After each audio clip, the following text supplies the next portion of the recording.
simple manipulation affordances, but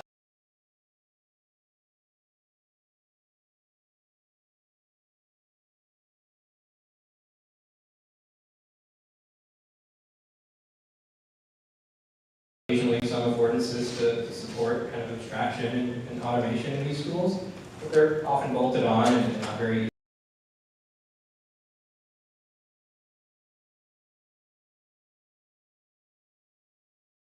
with different eyebrow colors.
You can write GUIs, and you can compositionally combine the code in the GUIs in all sorts of kind of emergent ways that give you access to affordances that either set alone wouldn't give you.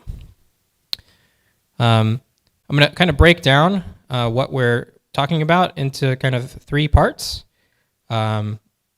These are all described in a lot more detail in publications from the group in recent years. So the first part is going to be talking about this idea of live programming independent of the direct manipulation affordances, is how do we get to this kind of immediate and uninterrupted programming experience. Then I'll talk about direct manipulation and from 2 different perspectives. One is about manipulating programs sort of as they are, which are as trees, and sort of better ways to do that. And that's still in the kind of symbolic domain, but increasingly more direct manipulation. And then I'll talk about actually embedding live GUIs directly into programs with a second demo. So let me start with these first 2 things.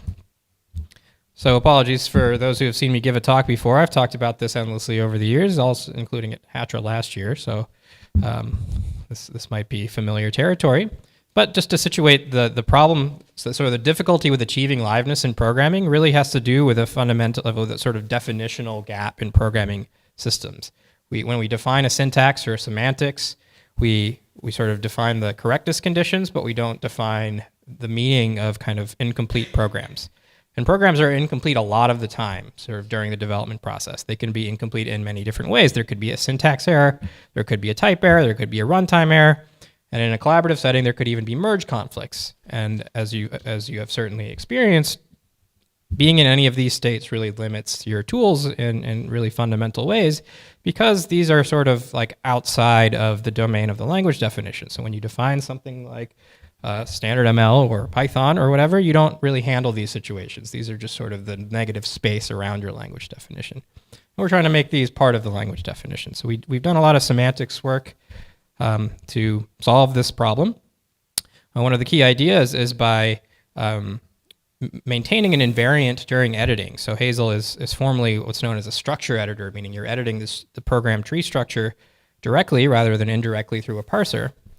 And I'll show you that this ensures that there are no syntax errors, and the way it does that is it inserts holes where there should be something and there isn't, and also where there are errors where there shouldn't be. And then we've done a lot of work on the programming language theory, so talking about research methods here. We think it's really important to solve this problem from first principles, from the ground up of semantics, not just through heuristics like a lot of IDEs have for handling error cases, but rather directly in the same with the same discipline that we specify the correctness conditions.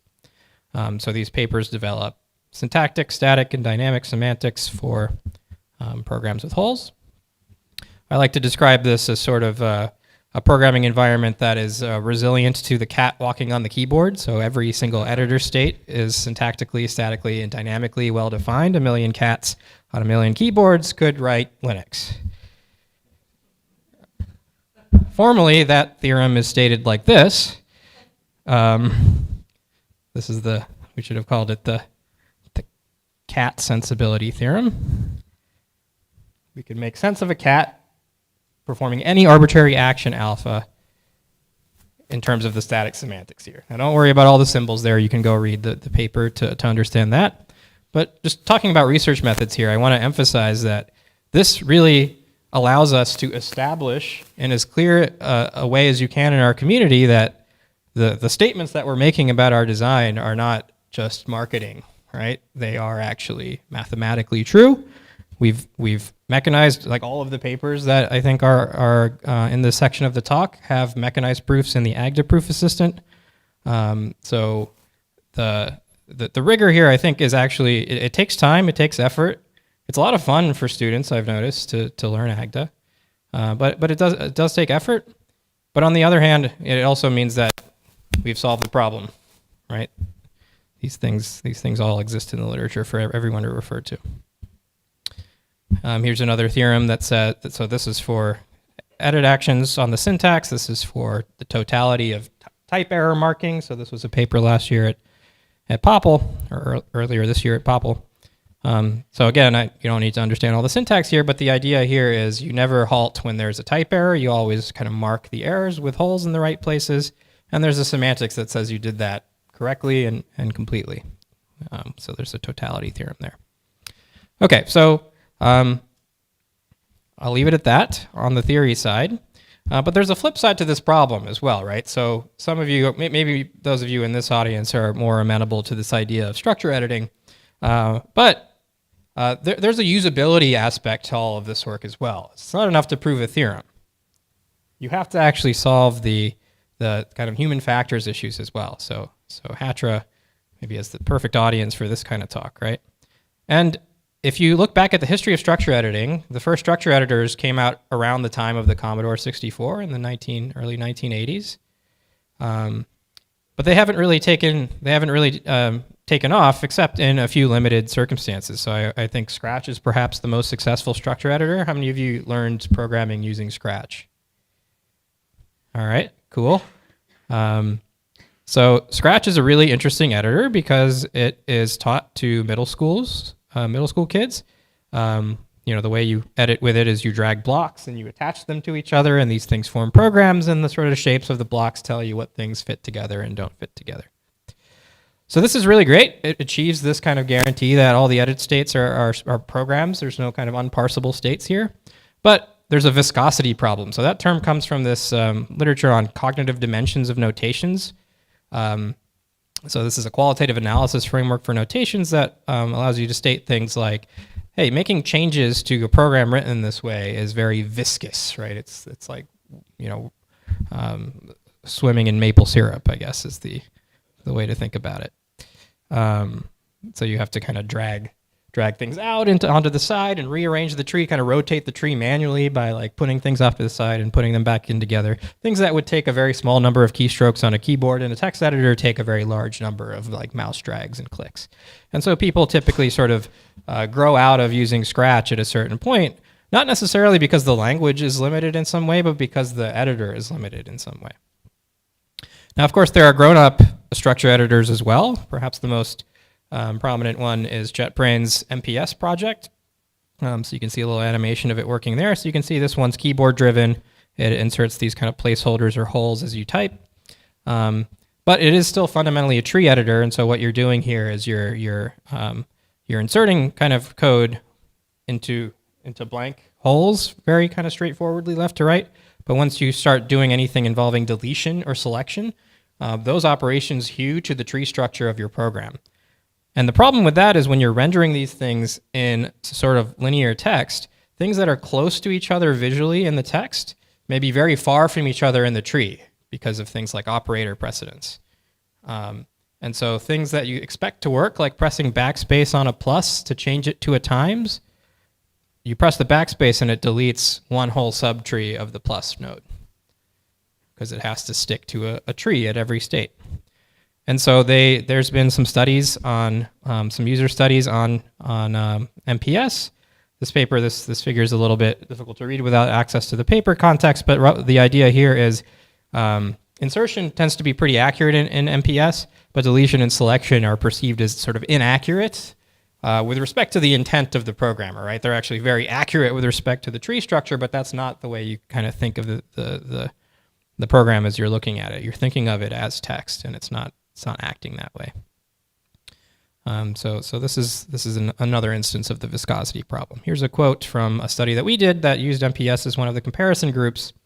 This is one of the participants just said, MPS was extremely cognitively demanding to me. It felt like I was solving tree manipulating puzzles the entire time I used it.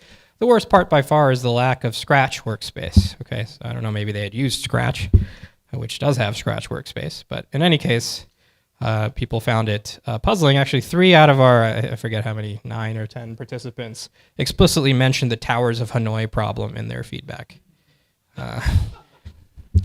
I don't think we prompted them to say that. So anyway, so although promising, although people have used this kind of tool to write really production grade software out in the world, we think there's still some research to be done, and doing studies like this has allowed us to sort of discover some of these problems. So we have to solve not just the gap problem, which is kind of a syntactic and semantic PL problem, but also this HCI problem, the viscosity problem. And so I'm going to show you how we do that, but the idea is called gradual structure editing.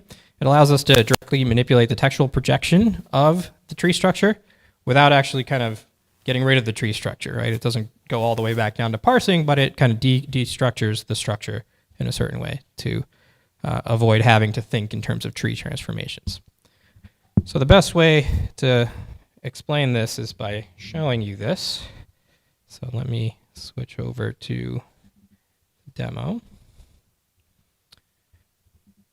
Okay, so if you want to play with Hazel, you can go to hazel.org and click the big Play with Hazel button, and you can perform this exercise as well. I'll go into student mode here.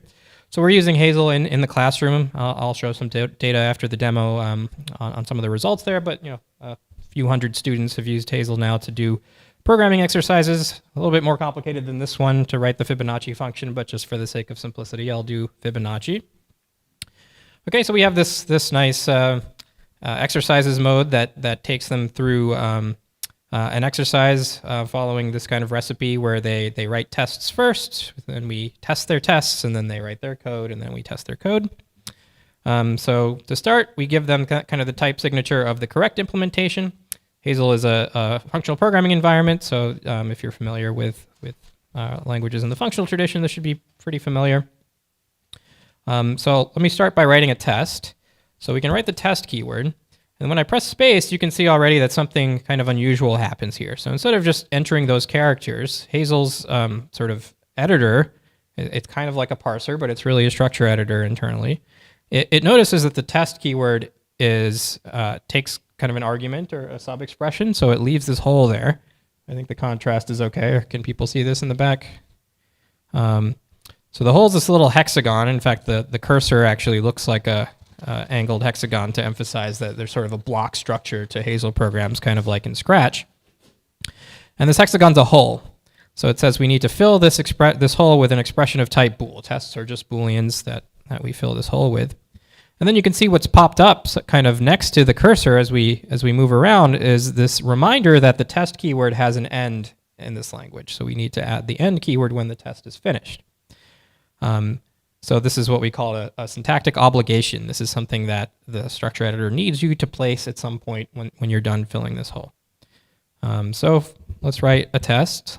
You can see when I press open parentheses, it inserts another hole after the open parentheses and then adds to this stack. It adds the closing parentheses to this stack. So I know to close the parentheses here. And then I can say that, let's say fib of 0 equals 1. And before I even type end, you can see something interesting happened. There's a little green check mark there. So this is a test validation box. It's telling you this is a correct test. It passes against the correct implementation.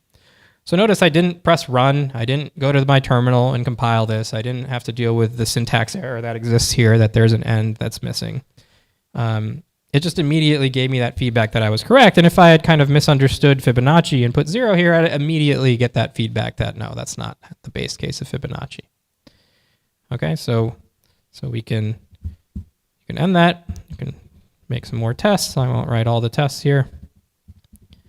Right, if we forget how Fibonacci works, right, if we had kind of skipped 2 and gone straight to 3, we'd get that feedback. Okay, and you start getting points as well. So if you're a student, that's very satisfying. Then we test the tests using mutation testing. So we have some mutants or some buggy implementations that we run against the tests. And so your tests need to find the bugs. And you get some points for that as well. We haven't written enough tests to handle all of the mutants here, but we'll continue. And now we begin our implementation. We start with this kind of program sketch, right? This program with holes in it that the instructor provided for us, and we got to fill this hole here. So maybe I'm going to write the base case first. Notice again, there's this stack of if then else's here. If n less than 2, then 1 else. And then I can maybe leave the recursive case unfinished. If we go on, before finishing, we can start to get some feedback already. So there's a syntax validation step that says, did you satisfy all the syntactic requirements that are in the problem spec? In this case, it says it has to be recursive, and it's not recursive yet, so we didn't quite satisfy that. But it gives us a question mark to say, well, maybe when you fill the hole, this will be okay, so don't panic yet. And then we actually run the same tests that you wrote above against your version of the code now, so you can see that your base cases are correct, and you haven't written the recursive case yet. If I had sort of, again, misunderstood the assignment, immediately I would get that feedback that my base cases are incorrect here, even though they're valid up here. And then finally, we run our hidden tests, our auto-grader tests down here at the bottom. And once again, you start getting points for the cases you've passed, even though you've only written part of the program.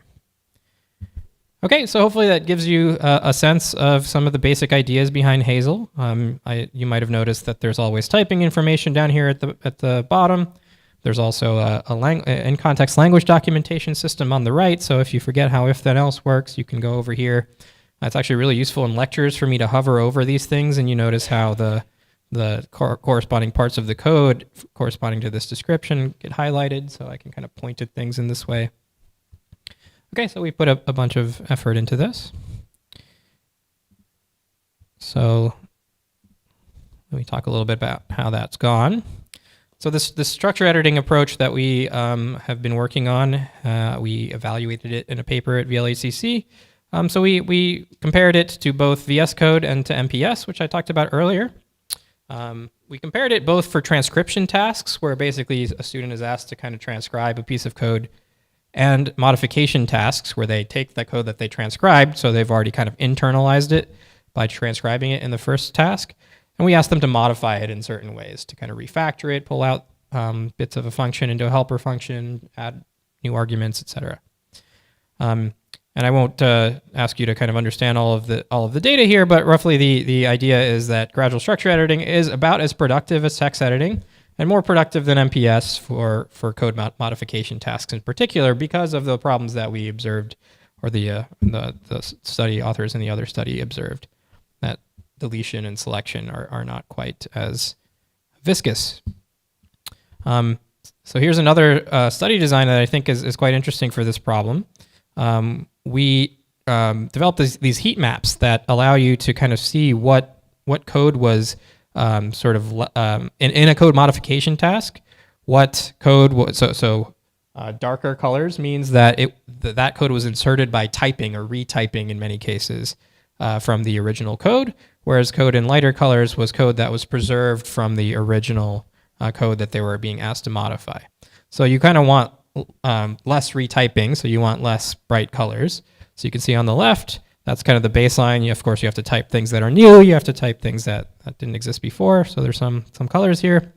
But in the MPS condition, you can see almost everything had to be retyped because of this viscosity problem.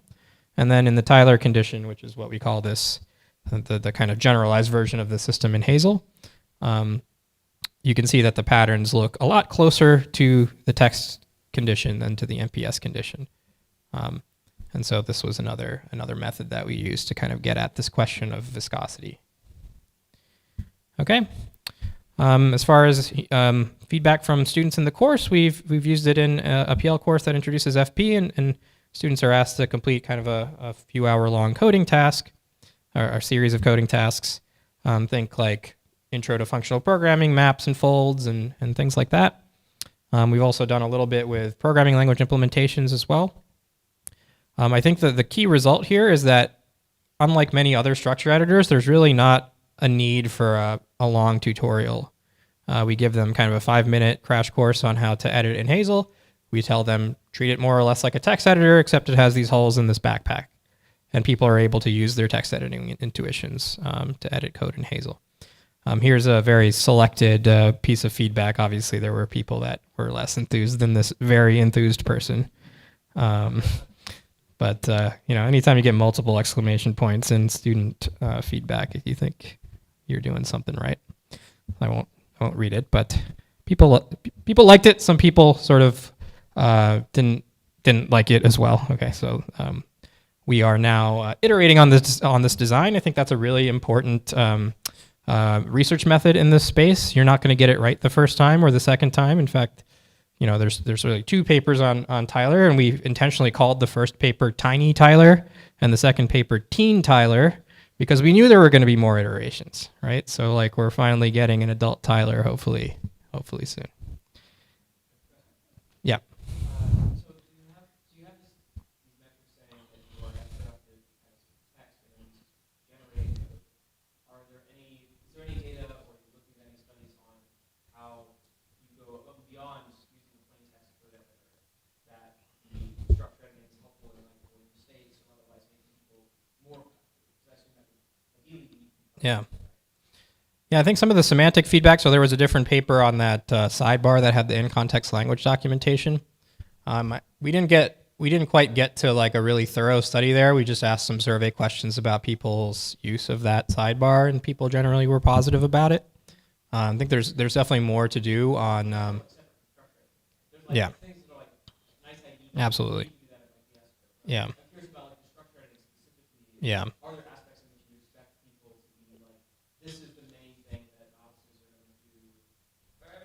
Yeah. Right. Yeah, I think the argument would be, or the thing that I think we should investigate more from like student log data, which we do have the edit logs, is the prevalence of syntax errors. Are these backpack pop-up things helping? Are the holes helping decrease the number of syntax errors? That's definitely something that people in the course often complain about. Is there's this new paradigm, functional programming. They're all taught C++, so the syntax is very unfamiliar. Right? Let needs an in instead of a semicolon, etc. So we have data both from when we ran the same kind of or similar exercises in OCaml and from using Hazel. We haven't actually analyzed that log data, so if anyone likes that kind of work, I'm happy to talk. Yeah.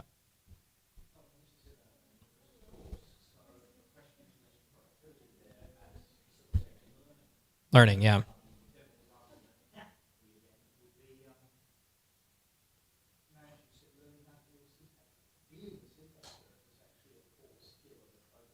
Yeah.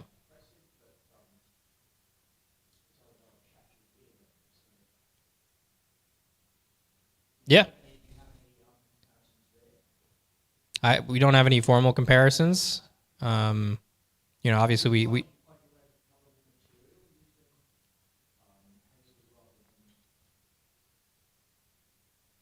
my experience is that office hours seem different, but that also could be because of the effects of COVID. So it's a little hard to tell. Yeah. And also there's also changes in our department that caused there were more electives being offered, so fewer people were taking my course because it was the only one offered, right? That still had room or whatever. So it's a little bit hard to do those kinds of studies in rigorous ways. I think qualitatively the answer is that there are fewer situations where I'm like looking at a student's code in office hours and their entire problem is that they put a semicolon instead of an in, and the OCaml error message is inscrutable to them.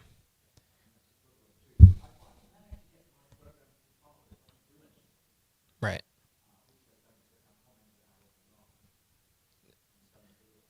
Right. Right.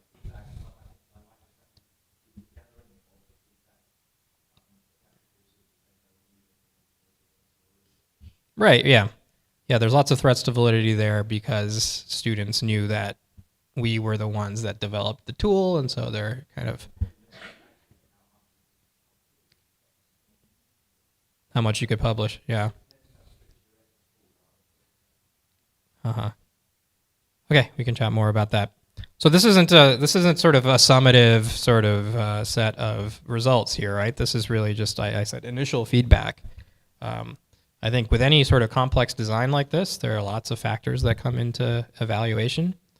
And I'm going to say again at the end, I think it's really important that as a community that we don't treat ourselves like we're sort of designing a drug. We need results that are suggestive of progress, not that are like conclusive of progress. Right? I think we're never going to reach a conclusion. The programming experience is always going to keep changing. Never say never, I suppose. But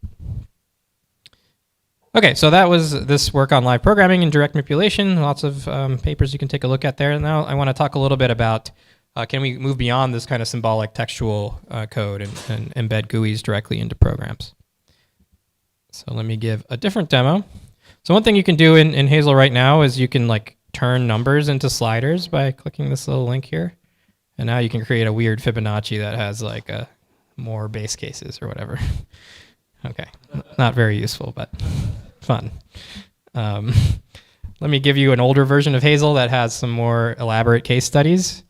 You can see Hazel has evolved a little bit, but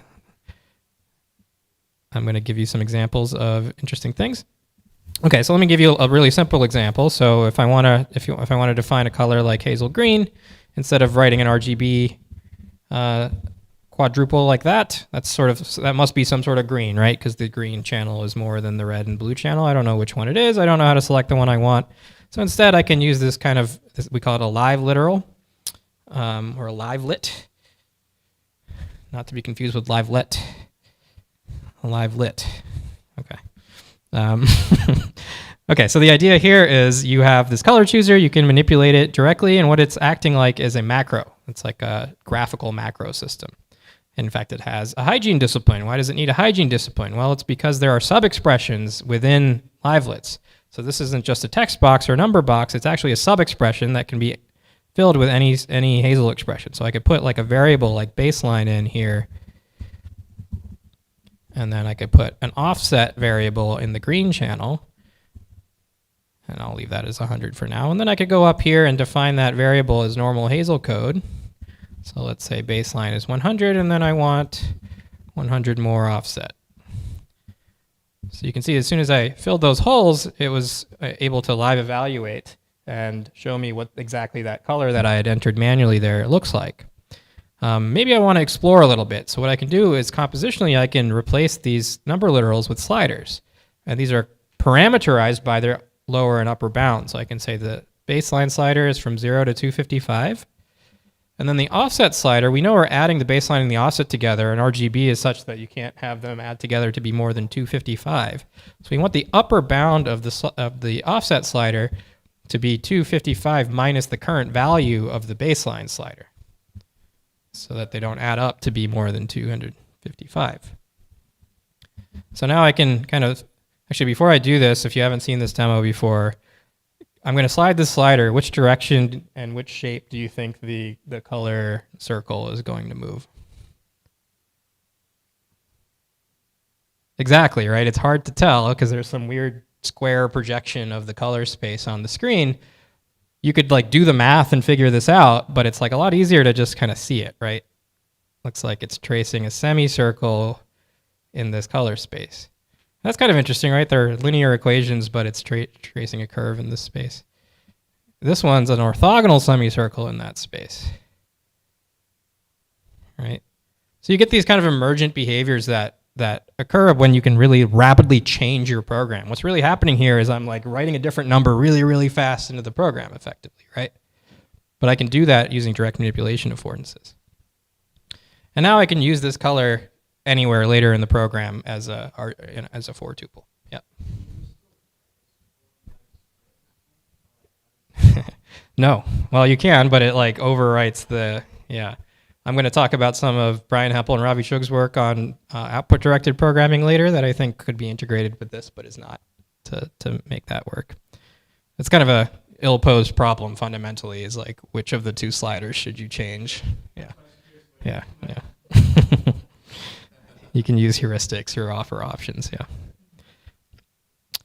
So here's another example. I won't go through it in too much detail, but you know, many of you grade, and so here's like a spreadsheet embedded inside your computational notebook, as they say.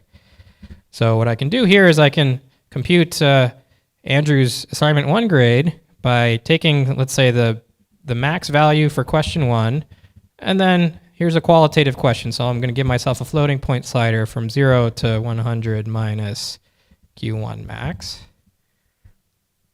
And now I can slide this slider around. You can see it's like computing the value in that cell like in a spreadsheet live. Notice that it's compositional, right? I can put a slider inside a table, and that could go inside some other livelet. And then also what's happening is that data is flowing through the rest of this program. And so down here we have a kind of more domain-specific livelet that's for computing letter grade cutoffs. So you can see how students kind of cluster. You might not want to put a cutoff right there in between two students. So let's say I put the cutoff right here, and Andrew comes to my office hours and asks me how much better he needed to do to get an A. I could, of course, compute that, but I could also slide the slider, and you can see that little dot that corresponds to Andrew's final course grade is sliding as I slide this final exam, or this assignment 1 grade. So you can see exactly the point where like that crossover occurs. So although, again, I could do that computationally, it's a lot easier to do that kind of thing by direct manipulation. Does that kind of make sense? Okay. So there's lots of other examples for use cases for this kind of thing. We actually had an earlier paper in 2012 on a similar system in Eclipse that I won't go into, but we did kind of a nice survey of 500 Reddit users, and we gave them a mock-up of such a thing, and we asked them to come up with use cases from their day jobs or their hobbies. And we got this like huge list of interesting directions that people would want to take this. So things like 2D and 3D graphics, music. Imagine actually like connecting a MIDI controller to your computer, you know, playing a score on the keyboard, and that turns into data that you can pass through a program that filters it and so on, or turns it into visuals or whatever. Someone mentioned font design. A lot of people talked about maps and GIS systems, animations, being able to kind of see the curve of an animation, programming by demonstration kinds of applications. So this is a really open-ended system. You can define your own livelets. I didn't talk about it, but it's a macro system with a model view update functional GUI paradigm plus a hygienic macro system plus this kind of monadic way of interacting with the IDE to get live data for showing live values. So I hope I've convinced you that we've made some progress on this problem of live and direct and abstract and symbolic computation. We're not there yet, but we think like these ideas could potentially really change how the experience of programming looks in the next several years. I mentioned in response to the question there, there's some other really interesting work in the community that I think is worth calling out, shouting out. So this is work by Brian Hempel and Ravi Shug at University of Chicago on Sketch and Sketch, which is an output-directed direct manipulation programming system. So the idea here is, so the idea with livelets is that those are sort of going into the code, right? They're generating code underneath. In Sketch and Sketch, it's kind of in the other direction. You have code that generates some graphical SVG document or web page or something like this, and then you might want to manipulate it directly by like dragging things and rescaling things and so on. And Sketch and Sketch kind of pushes those changes backwards into the program so that those persist as parts of the original generating program. I think these two ideas together could be really powerful. It's a direction that would be nice to explore in the future. Okay, so happy to take questions on that section of the talk. Yep.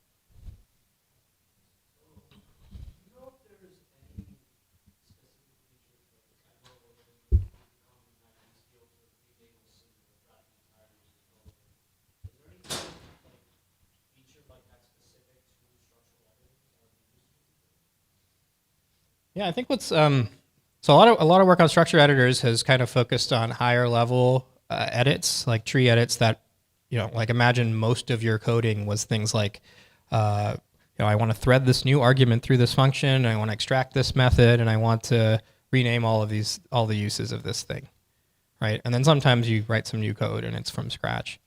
I think there's some really interesting we kind of have like destructured structure editing in the work that I showed you on Tyler, where we said let's actually like not force users to think in terms of tree transformations and instead focus on the low level manipulations. But there is always still a tree. That's kind of the key invariant of the system. And so you could layer on higher level tree transformations as hotkeys and command palettes and things like that allow you to use those kinds of affordances when they're helpful, and then drop down into kind of lower level editing when that's most natural. We haven't done a lot of that. I'll talk a little bit about what that needs to look like for AI coding agents in a little bit, but happy to talk more about that later. Yeah.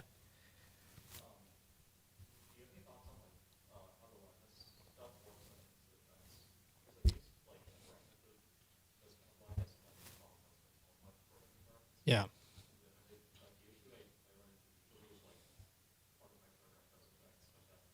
Right. Right. Yeah. Yeah. So in one of those papers, we have a theorem that says that like hole filling commutes with evaluation. So you can like evaluate part of the program and then fill a hole and continue where you left off. That theorem only holds in a pure setting because you've kind of skipped past the hole, and order matters when you have effects. So that that kind of optimization doesn't work. You can also imagine, what's happening when I'm editing programs in Hazel is, like I said, effectively, there's some optimizations, but effectively, semantically, it's rerunning the program on every edit, every key press, every slide of a slider. If you had external effects, some sort of network call or file system access, you wouldn't want to run that 100 times when I slide a slider, right? So you really need ideas from functional programming on controlling effects. We've controlled them by not having effects and having all the effects be via the livelets, essentially. So you can think of like the state of a livelet is, a livelet is a stateful GUI application, but its state is persisted into the code itself, kind of like small talk, like a pure functional kind of small talk. Yeah.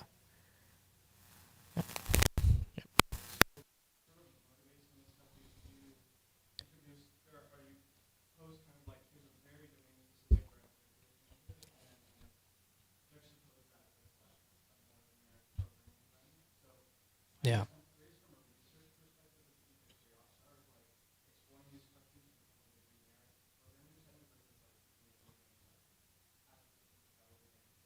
Uh-huh. Yeah.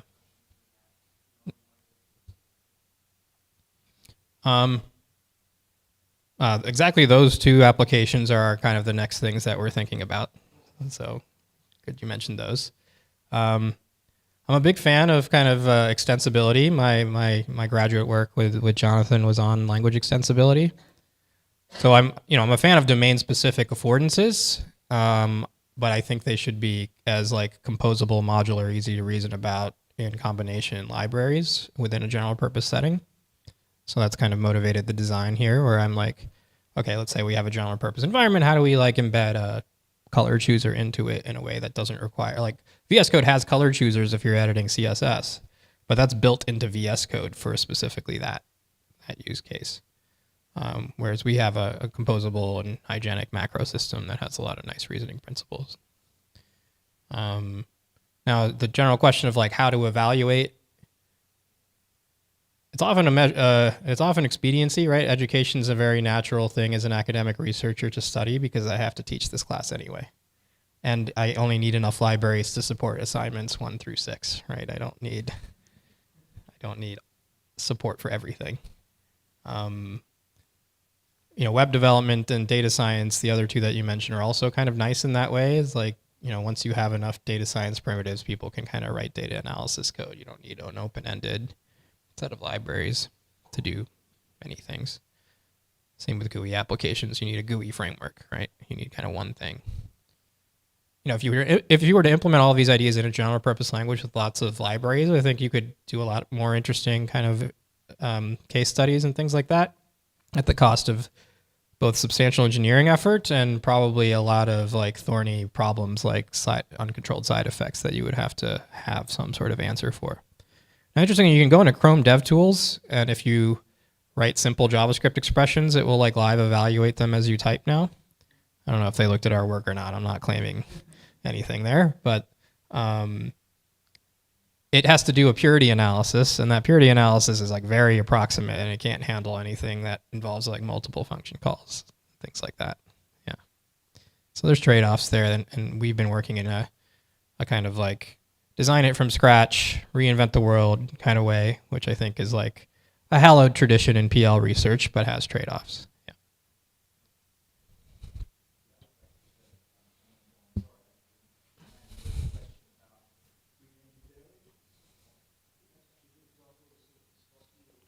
Mm-hmm.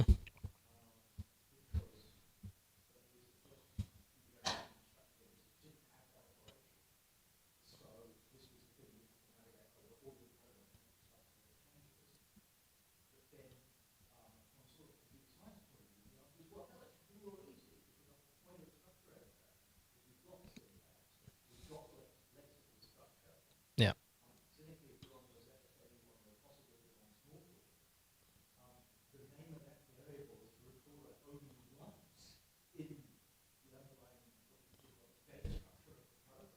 Yep.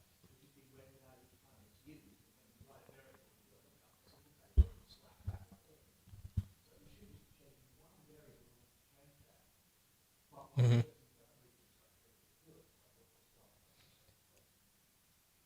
Yeah, we haven't done a lot in that direction. I would point people to a project called Unison that has done a lot of really interesting work in that direction, basically like treating variable references as kind of content addressable, immutable references, and thinking of the code base as a database that's immutable.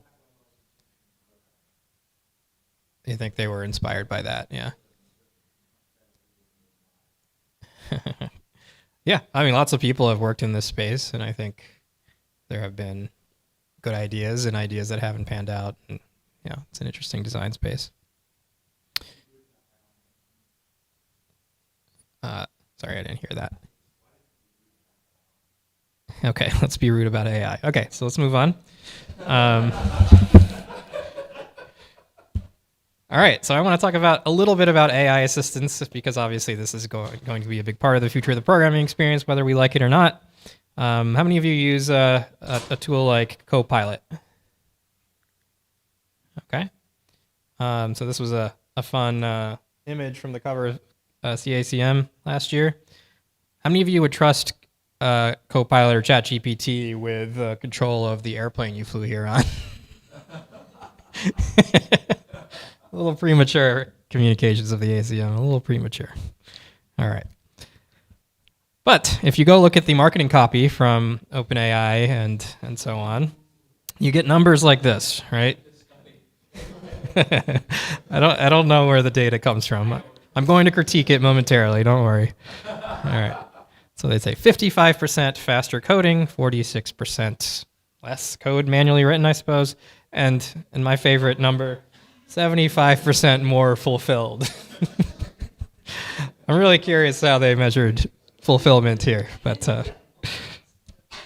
okay. So this is all promising if this were true, but when you dive deeper into some of their claims, they point out that it's really less experienced developers have a greater advantage with AI. You can see the more experience means less number. This is the acceptance rate of suggestions from Copilot. You can see this will be a theme in this section of the talk. People's plots have really misleading y-axes. Okay, 25 to 35% here, right? So there's a small change.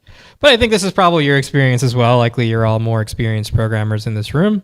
You probably reject Copilot suggestions quite often. And there's a lot of reasons for that. One of them is because we really don't trust it, and there's good reason for that. So here's this is one study out of now that there have been several that had the same basic conclusion. We observed that participants who had access to the AI system were more likely to introduce security vulnerabilities for the majority of programming tasks, yet were also more likely to rate their insecure answers as secure compared to those in our control group who didn't use the AI. So we have a lot of false confidence in the ability of these AI agents. One reason we have a lot of false confidence is if you go look at similar marketing copy from OpenAI, they'll say coding performance 96% or something like that. And if you go look at the coding benchmarks that they use to come up with that number of 96%, the most popular one is called human eval. It's so called because they wrote code manually without getting it off of GitHub because they had trained on all of GitHub. But these functions consist of small self-contained Python functions on primitive data types in Python. They're essentially the kinds of things that exist all over the internet already. And importantly, they don't actually consist of like applications or complex program logic. Many other evaluations draw from code competition data sets, which again involve working on small functions algorithms on typically a few data structures, queues, and lists and things. If you're doing real coding, you're going to have things like user-defined data structures. You're going to have a big code base with stuff outside of your cursor context. And you're going to want to perform non-local editing actions as well. You're not going to just want to insert code at one location. And there have been data sets that have these properties, and the numbers drop down to like single-digit correctness when you actually evaluate in using those benchmarks. And there's like reasons for that are very, very clear, and I'll point you to Andrew's talk on Thursday. But the big question here is, how do we realize the vision of an AI assistant, right? Everyone sort of believes. I get asked questions now from like, parents at events or whatever, like, should my student still major in computer science? Is there going to be coding jobs because of AI in the future? A lot of people are worried about this, but a lot of people are excited about this too. Can we kind of like get away from the rote work of coding and think about high level stuff? So again, I'll point you to Andrew's talk. The big picture idea there is that it's not just humans that need tools. AIs need IDEs and type systems and other kinds of tools as well. And so we've done some initial work on this, and I think there's lots of interesting research to be done on integrating language models with language servers and IDEs and things like that as tools. So I won't go into all the results from Andrew's talk here, but you can see there's kind of a pretty stark difference between like, yes, we're giving them tools, and no, we're not giving them tools. A really interesting and kind of scary current frontier in this research is agentic AI. Here's a project by Yang et al. Where they actually don't just ask the AI to insert code at a single location in the editor, but rather they give the AI access to a terminal, a GitHub issue, and a code editor, and allow it to kind of perform actions in this space. So that's what's happening here. You can go to the website. What is this called? Sorry, the name of this project is escaping me at the moment. But you can go to the website and kind of step through what an AI did to solve this GitHub issue. This idea of an agent having access to your terminal should scare you, maybe not quite as much as it flying your plane, but maybe a little bit, right? In addition, when I mentioned that these agentic AIs have to perform actions within this IDE, that should remind you of some of the work from earlier, right? We essentially need to give it a structure editor. We need to give it a language of actions that is effective for it to perform the edits that it wants. You can see the current language of actions that folks use here are text actions. So maybe you can't see that there, but it says edit 1:1. So it's actually using like row and column coordinates to say like insert code at this location. If you've ever tried to ask an AI to do arithmetic, you'll know that it's not very good at that kind of thing, right? It's not good at like computing exact row and column positions to perform actions and things like that. And so as you can imagine, the performance on this is another case of the y-axis being extremely misleading. Okay, so the SWE agent was the one I just showed you. So they do dramatically better than these other systems by achieving about a double-digit correctness rate on GitHub issues that they selected. Yeah, the lack of error bars. There's a lot of evaluation issues. So I think that's one of the themes in terms of research methods here is if you're going to work in the AI space, please pay attention to your research methods, your evaluation methods. These things are like ridiculously bad right now. Okay.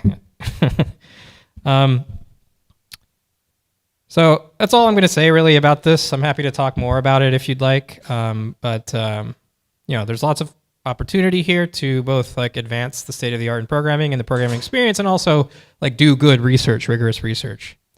And I think that the PL community I've noticed is like really unusually good at rigor.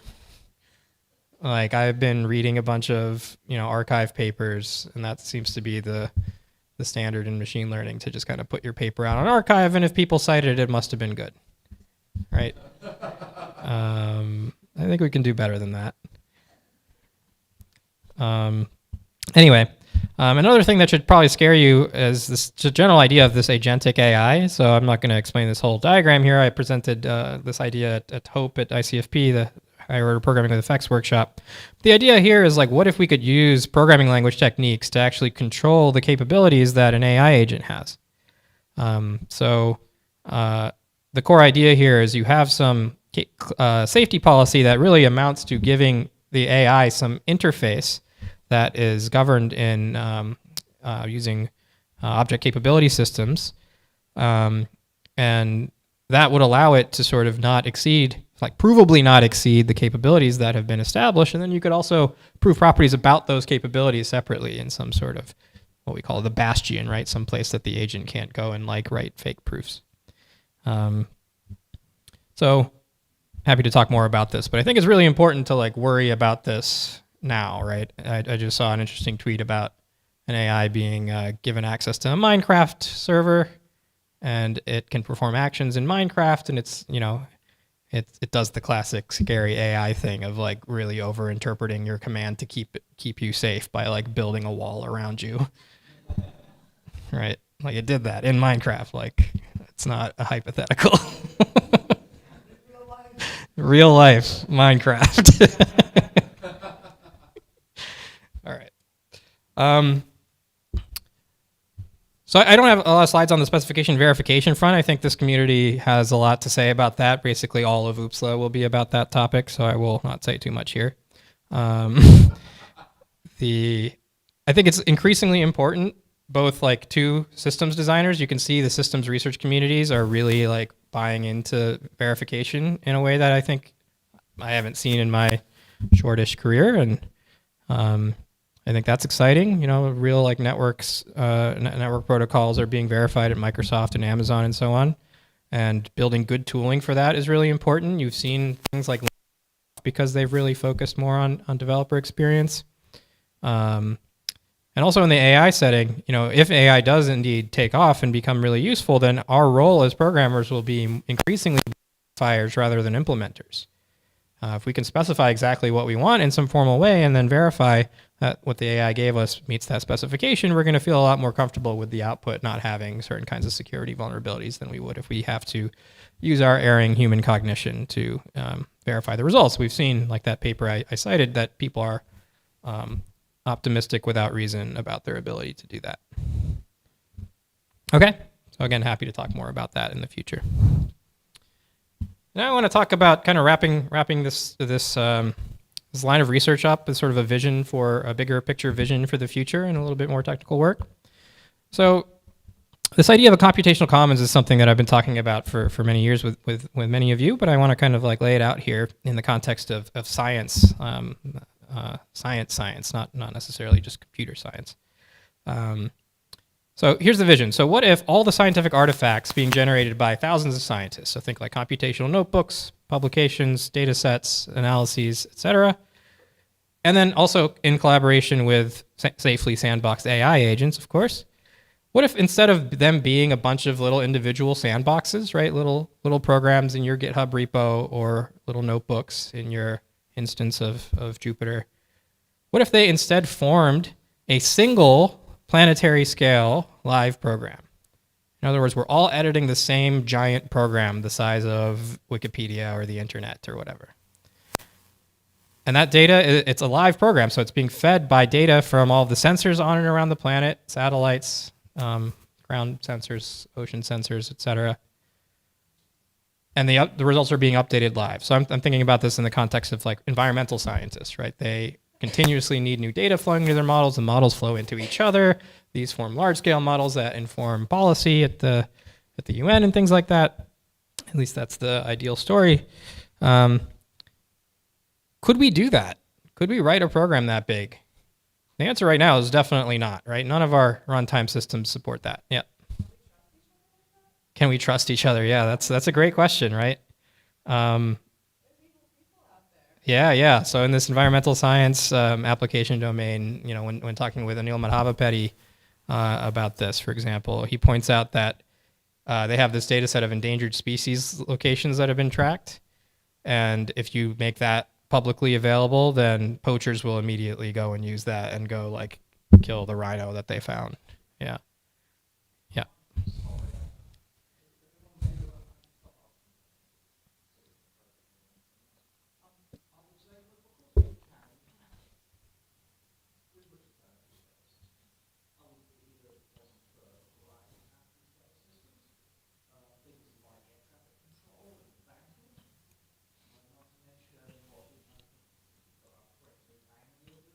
Yeah.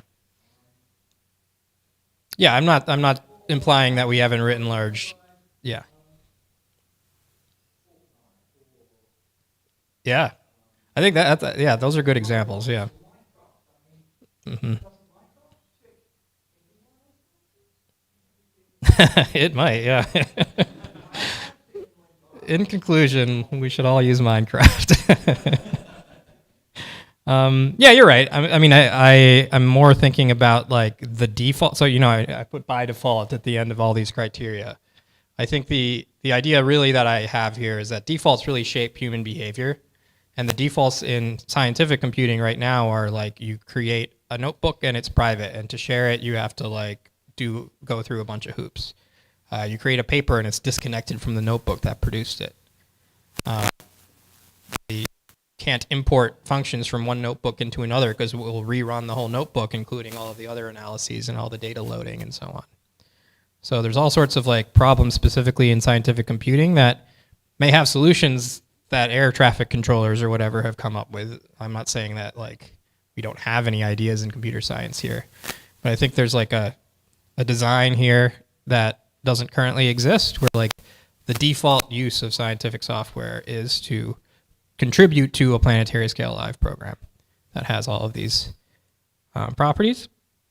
The liveness that I showed you isn't really not optimized to support such a thing, right? You can't rerun the entire planetary scale live program on every edit, right? If you had a giant Google Doc, that wouldn't be feasible. So there's research opportunities here. You need incrementality. There's work on incremental build systems, things like that. Can you do it even more granularly in a way that like scales to arbitrary size? Yeah.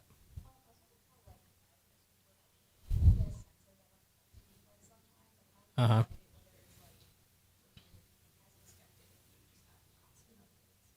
Yeah, that's a good question. I mean, you need to write, probably you need to write error resilient code in some way, and there might be PL abstractions to help with that. Yeah, you can think of, I mean, there's lots of interesting work on stream computations and distributed computation with error resilient to various network errors and things like that could be useful there. So this is really more, this isn't saying like we have no ideas here, let's use just this is a vision for the future of programming that I think is a little bit different than the way we operate right now, where every GitHub repo is just its own thing and you have to use a separate package manager to make these things interoperate with one another. The execution is like local on whichever machine you're running on. Like all those things are fine and maybe allow you to control things like privacy much more granularly. So you'd have to think about what that would look like in a setting like this. But I think there's like a vision for something interesting, at least for some domains and some kinds of programs. Yep. Uh-huh. Yes. I remember. I was at that talk. Yeah. Uh-huh. Yeah, exactly. I think some of that work on reactive systems and things like that is really relevant here. So we do a lot of mock-ups in my group. So here's another research method, is to sort of like make a somewhat high fidelity mock-up of the thing you want to build way before you build it. and iterate on that and send it to a workshop. This was sent to the PROPL workshop, Programming for the Planet, at POPL last year. So roughly the idea here is you can imagine this is some sort of like article for an environmental science, and it has a bunch of kind of regular article-like things, document-like things, but it also has in it these livelets like this table. And inside the livelet compositionally are other computations that are actually hidden from the end user using these little pop-ups that you see on the side. But in those pop-ups are code that computes the little histogram summary below that column of the table. And if you go and open up that thing, there might be like a slider there for a journalist to manipulate to change the bucket size of a histogram, for example, for presentation somewhere else. So the idea here is both a bunch of technical ideas, but also kind of a story for the future of kind of collaboration with people that are outside of the core computer science community as well.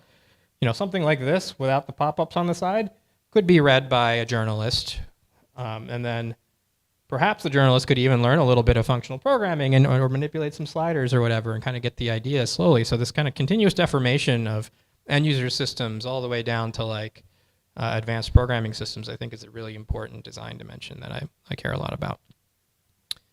So I'll kind of stop there. I'm going to skip. Well, I'm happy to talk more about this part. So we have a paper coming out at POPL, which basically kind of develops new foundations for collaborative editing. The basic ideas diff and merge, I think, are absurd.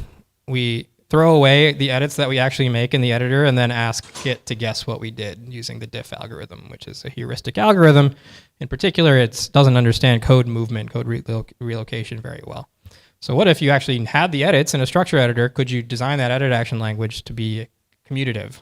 So we did that, and it's allegedly going to be published at POPL 2025.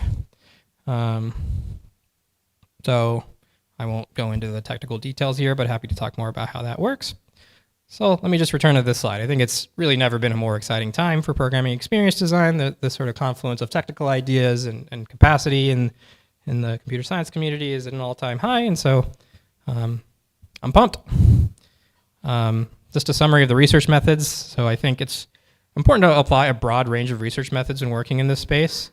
One thing I find really valuable, I go every year. I think this is my 12th time at SPLASH, and Live and HATRA more recently have been big reasons for that.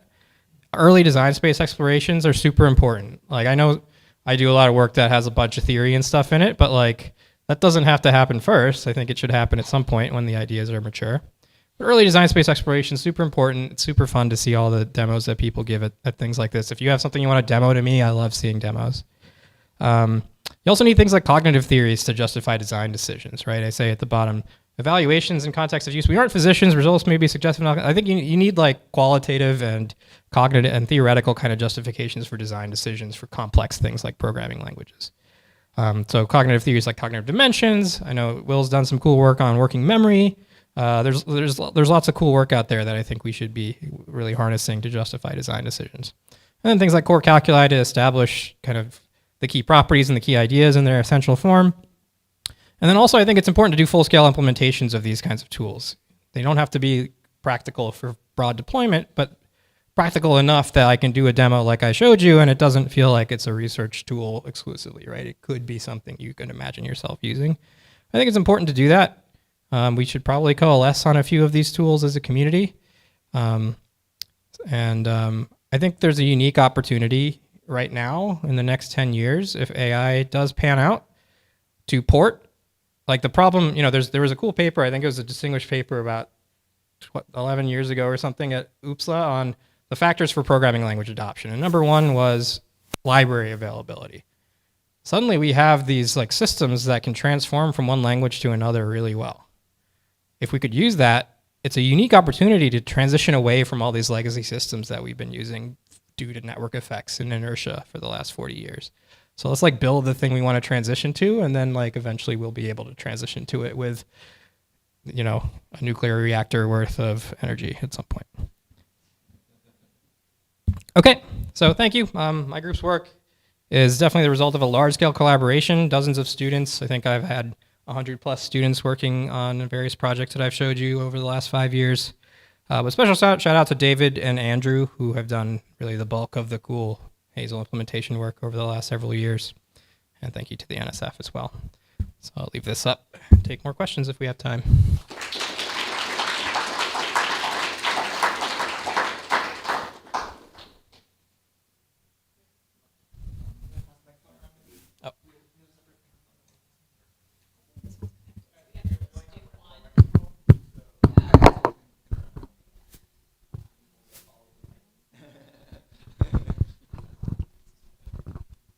In regards to the collaboration with between separate users, now that the structural editor allows you to kind of have holes and the program can still be live even if parts of it are incomplete, have you considered adding like multi-user editing similar to like Z or VS Code? Because now one of the big problems with it that, you know, parts of the code would be broken when somebody else is working on it isn't really an issue anymore. The work that I kind of skipped past right at the end a little bit is I motivated it in terms of version control systems, but you can think of real-time collaborative editing as just a really fast version control system. So it works for that setting as well. Yeah. The idea is like instead of using operational transforms, so diff, I think this isn't appreciated very well. The diff algorithm is an operational transform. If those words don't mean anything, you don't worry about it. But it is an operational transform, the three-way merge algorithm. That's the kind of key algorithm behind Google Docs as well. It's a complicated system, and it doesn't work very well for code relocation and things like that. We have a much simpler system where all the actions commute. So you can just share your edits with anybody and replay them in any order, and you converge on the same state. Now, that's easier said than done, right? Like we have to like figure out how to make that work, but like we figured out this graph approach that does that. And I think that also allows you to reorder things, that allows you to group things into commits or just send them one by one. So I think ultimately the version control story is going to be merged with the live share style collaborative editing. Just a side note, I thought that for the VS Code one, the code only saves for the person that initiated the collaboration, so it doesn't save for the other person, right? Yeah, the details of whether you're like you both have your own copy of the code that's synchronized versus someone has the canonical the canonical storage of it is an implementation detail that's important, but we didn't think much about that.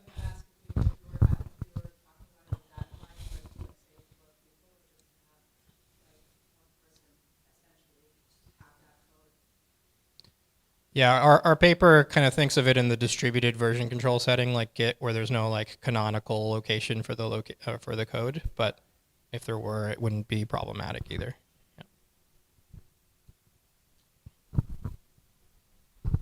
Yeah.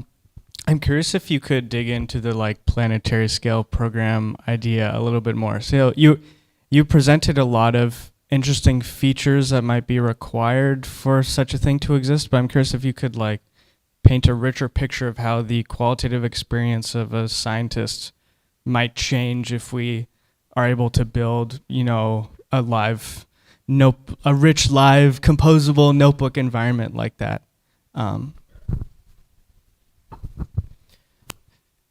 Yeah, what I have in mind with the computational commons is similar to the question that was asked over here. If we were all working in a VS Code live share environment, organized in a way that allows us to do that. That would allow us, for example, if I'm using somebody else's code, I can go follow the go-to definition, end up in their code space, and maybe see them working on it. See a little icon like in Google Docs where they're working on it, and open up a conversation right there. That's not something we can do right now. Often we don't even know someone's working on an update to a library because it's in some branch somewhere and they don't push very often and so on. So I think that would make the experience of programming collaboratively feel a lot less isolated. It would also increase opportunities for code reuse. Right now, I mentioned I used to be a neuroscientist. I re-implemented, the spiking neural network simulator that essentially everyone else in that community had also implemented at some point. Now maybe that's good and it's a learning experience, right? But that simulator was needing to be re-implemented because everyone had their own little version of it and no one was sharing it. No one had collaboratively kind of like made a canonical version of it. Partly that's because like everyone was focused on writing papers and doing science, and that was a bunch of extra effort that wasn't rewarded in the community. So this idea of shaping defaults is that if I didn't have to do anything and it was available to everybody, I think it would like change the way I approach collaboration.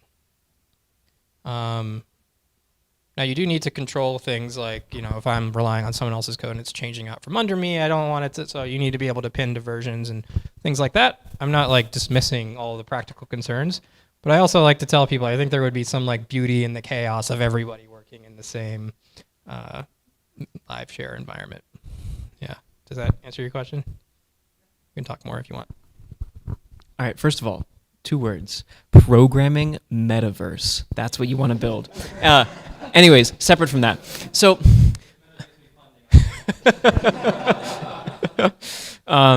you could call Hazel the antiverse. Yeah, anyways. So, for programming bidirect manipulation, you talked about how, especially you framed it as like solving the whole problem. And I think you presented some of the work you've done as like, well, we sort of have solved some of this and we've presented those results to the community. But I think a little bit that like implies that there's just like a solution, but I assume there's sort of a solution space, because if you picked different semantics for how to represent holes or how to represent edits, you might come up with a different solution or a different set of semantics. Now, I don't think people are working on that just because I'm not going to say you've monopolized the space of structure editing, but certainly in PL, you're doing the most notable work, right? But I am curious, as somebody who's thought very, very deeply about this, what is like, within the structure editing space, what is the anti-Hazel? Like, what is something else you could see people actually working on, but would look very different than the kind of system, and you think that's like worth exploring, that other dimension of structure editing? Yeah, I didn't mean to say that we have found the correct point in the design space. I think there's certain theoretical questions that, like, if you prove the theorem, then it must be correct, kind of thing. With holes specifically, there is a connection to contextual modal logic, a Curry-Howard connection. I am of the opinion that when you find such connections, you have found something beautiful and universal. As far as the design space overall, like I said, I don't at all want to discourage people from exploring. Like I love to see design space exploration, and I love to see that in the context of like standalone tools that are not integrated into some bigger thing. Block-based editors. I really don't like infinite canvas UIs, but I also don't think research on them should stop.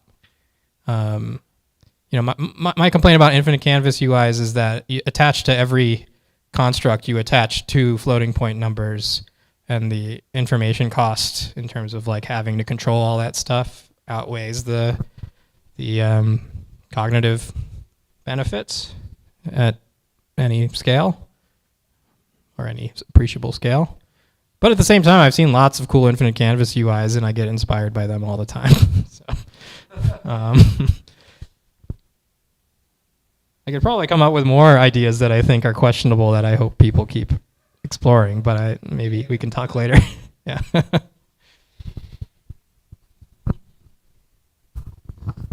So you talked about legacy and the burden of legacy and the opportunities that maybe present themselves right now to reinvent things. But I want to ask your opinion about a different kind of legacy, right? There's sort of 2 kinds of legacy, right? One is artifacts that exist out in the world, libraries and tools and all that stuff. And that, in some ways that presents a burden, and in some ways it presents an opportunity because maybe we can reuse those things. But we also have the legacy in our brains of all of the training we have and the perspectives that we have. So, I told some software engineering students the other day, if you build a text editor, you have to support Control A until the end of time because it's etched into my brain. Like you don't get, right? So I wonder, when you think about research methods, what methods do you use, or what methods can the community use to remove those barriers of the legacy in our own brains, right? How do we sort of get ourselves out of the rut of assuming that it has to be the way it always has been, and think in a different kind of way?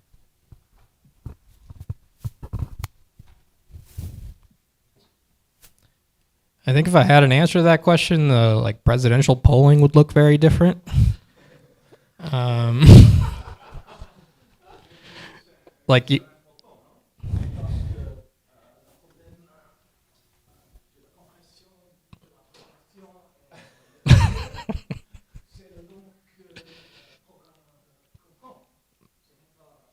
no hablo español.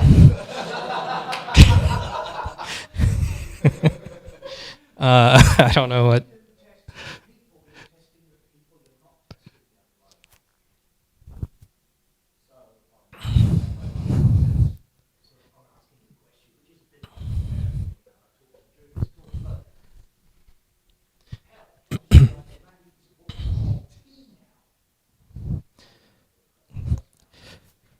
So, so in activist circles, you have this idea of like a theory of change, and I would say my theory of change for programming languages is really rooted in jealousy.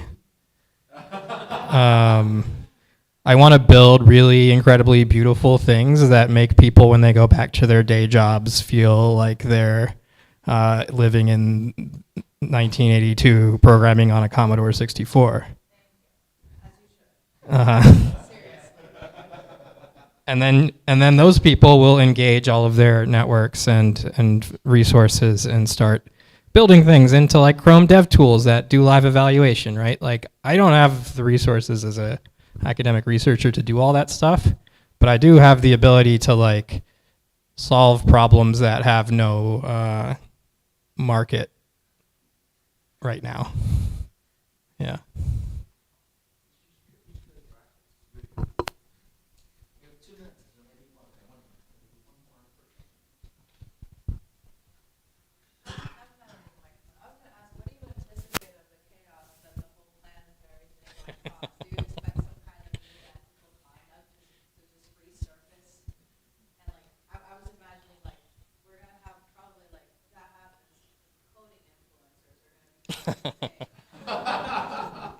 They already are. There's actually really interesting Twitch channels where people live code. I know It's Yeah, gonna be if they can code and like other people can see it. in with it. Yeah. That would be incredible. Like if somebody is like, I see that you're adding this new feature to Hazel. Let me jump in and help because I just think it's cool.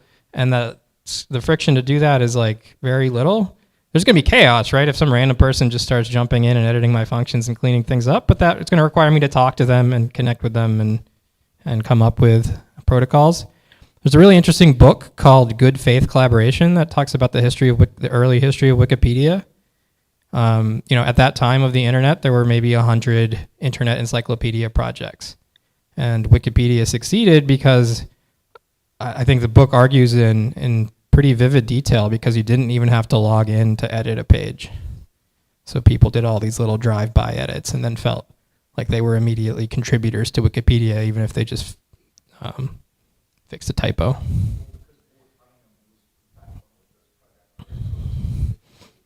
Yeah.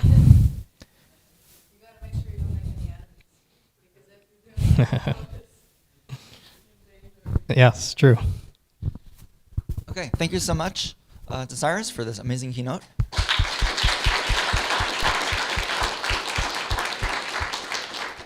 Some of you are probably itching for coffee and donuts or whatever they have, so let's go do that, and then we'll see you back after the break.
Testing, testing. Microphone test.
This will not interrupt. We are testing this, so they are separate systems. Hello, hello. Okay, now this is a bit dangerous.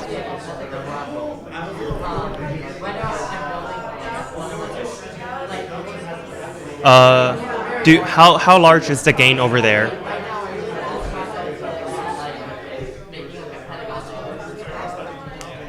How large is the gain over there?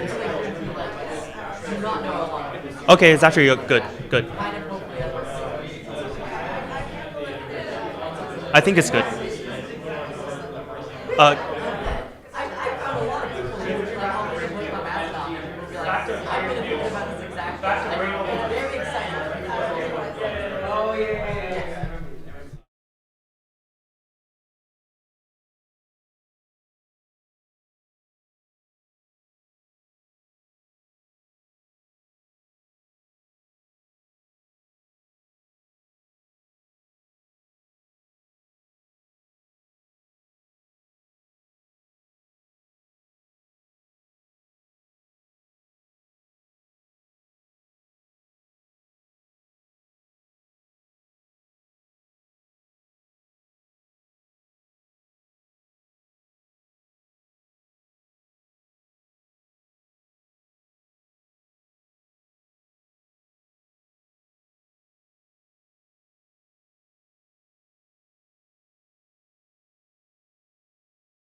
1, 2, 3. Okay, this should.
Yeah. 1, 2, 3. Okay.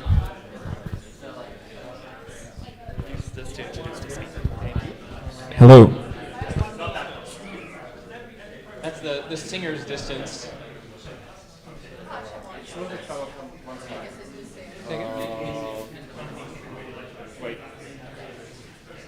Well, What's up? yeah, I think that's fine. Oh, you're worried about anything cut out? It's a little bit cut off, but I think it's just. But I think it's just on the limit. So. Yeah. Can you only?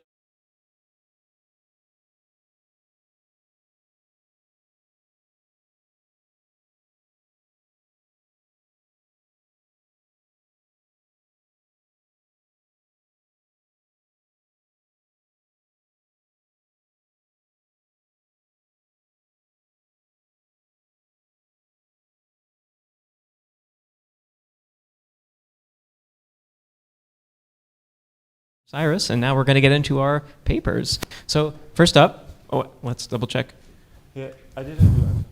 Yeah, no, I understand. Can we get the slides back? First up, let's resolve our AV problems. Right. Yeah.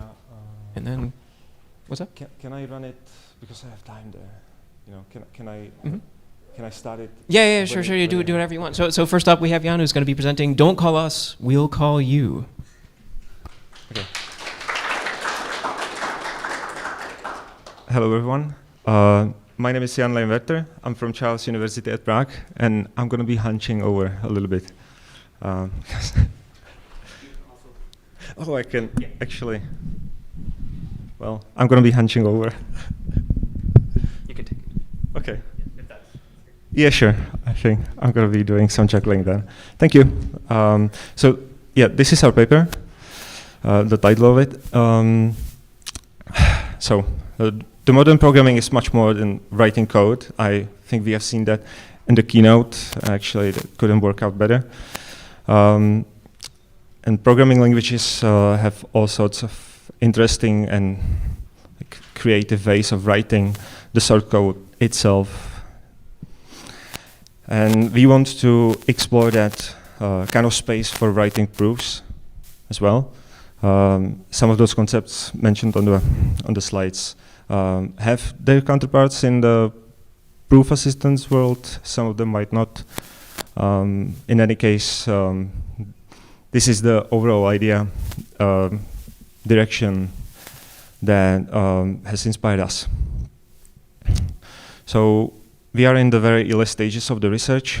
The paper was actually submitted at after only a couple of months of me doing my PhD. We have a working prototype that is described in the, used for the paper. However, I want to go beyond that during this talk And also, I won't really be using or showing the prototype because it uses well, unconventional notation that is not very slide friendly, like this. You know, it's the fish style or flex style notation for natural deduction. So instead, I will make pretend a different, more readable presentation using only the slides and the power of imagination, mostly from you. I'm going to leverage that. So we want to explore a different way of interacting with the proof, with the tool used for writing proofs, doing proving, or maybe a different approach to thinking about proving or writing proofs. We want a tool operating on specifically two modes into specific modes. The first kind of interaction is is supposed to be directed by the tool itself. The tool is sort of a narrator of the process. The process is carried out by the tool doing the auto-search, auto-searching for the proof, and making the user sort of a supervisor of the tool and its search strategy, whatever it is. Whenever the tool would fail proving or continuing proving, it can request help from the user. That's kind of the difference, or the idea, the key idea. The role of the user at that point becomes to figure out what went wrong during the auto search and help the tool with the proof, finishing the proof perhaps. And the role of the tool is to explain to the user what it tried, why it tried it, and do that as clearly as possible. The other kind of interaction is when the user wants to write the proof themselves, as is like more usual. They want to do that from the very beginning. I personally relate this mode to sort of a pair programming session, the user being the pilot, deciding on the direction and ideas, the tool being the co-pilot, trying to be helpful, you know, providing possible suggestions and whatnot. I have an example that I mentioned. So let's see it in action on a simple example. It's a simple example in theory of natural numbers. So we have natural numbers defined. We, in a very standard way, we also have one judgment form addition for addition relation. That is also pretty much standard, I think. And that's almost all we'll need throughout the example. So this is the theorem that I'm going to use for the example. The theorem states that for every two numbers there's a third one such that both is true. The first number plus the second number equals 2 and 3. The third number and the second number plus the first number equals to the third number. So the addition is both commutative and total. I guess we might usually think of the two separate theorems, but let's say this is a homework assignment or something like that. It doesn't really matter. All right, so this is the make pretend powered by your imagination user interface. So let's say we may want to start in the automatic search mode, simply because the theorem itself is simple. It doesn't seem to be too complicated, require much work. And we want to skip on as much work as possible, leaving the hard work for the tool. So we start by writing a term, a special command, if you will, it's the proof thing, that triggers the automatic search. And this initiates the automatic proof search as it should, and it fails immediately, which is sort of what we want. You know, the tool does a little bit of work behind the scene, but it fails for the user, from the perspective of the user, it fails immediately, which is what we want, because it can't prove the whole theorem for whatever reason. So all we knew at this point is the tool tried something, We don't know what yet.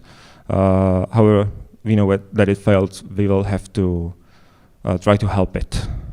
The key question for the user of the tool, so for us, I guess, is where it failed and why. What it did, why what it did was not enough, was not okay. Another question, sort of for us as researchers, is whether the user can be made understand what has been tried, identify at the right place, at the right time, identify the correct and also incorrect approaches that the tool could take, and help the tool finish the proof successfully. So at this moment precisely, I'm going to be extending what is written in the paper. It's just so you know. After we submitted, we had some ideas that maybe, we had some ideas. So the tool now it comes the explaining. Now the tool is going to try to explain to me as clearly as possible, hopefully, what is happening, what it tried to do. So it tells me that it tried to use induction on the first universal variable, and we can also see the proof term being generated, at least the structure of it.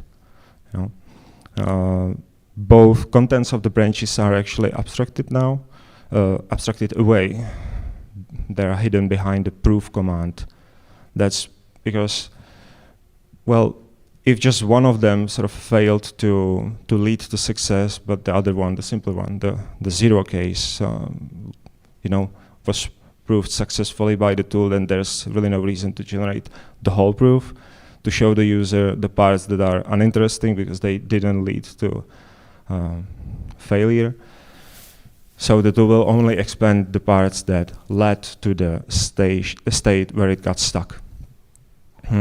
Just a note about the magical, powered by imagination user interface. I'm going to make bold the parts that are sort of like new from the previous slide, just so that you can orient a little bit better. And I'm going to underscore the goal that is currently selected.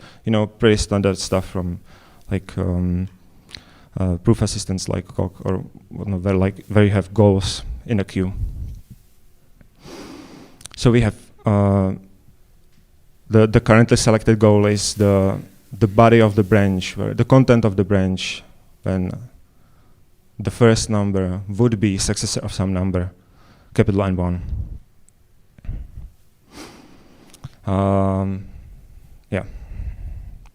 Now, the first one, as I said, I'm just going to reiterate, the first branch is going to stay like this for the rest of the talk, because it's been successfully proved, so it doesn't need to be shown to the user.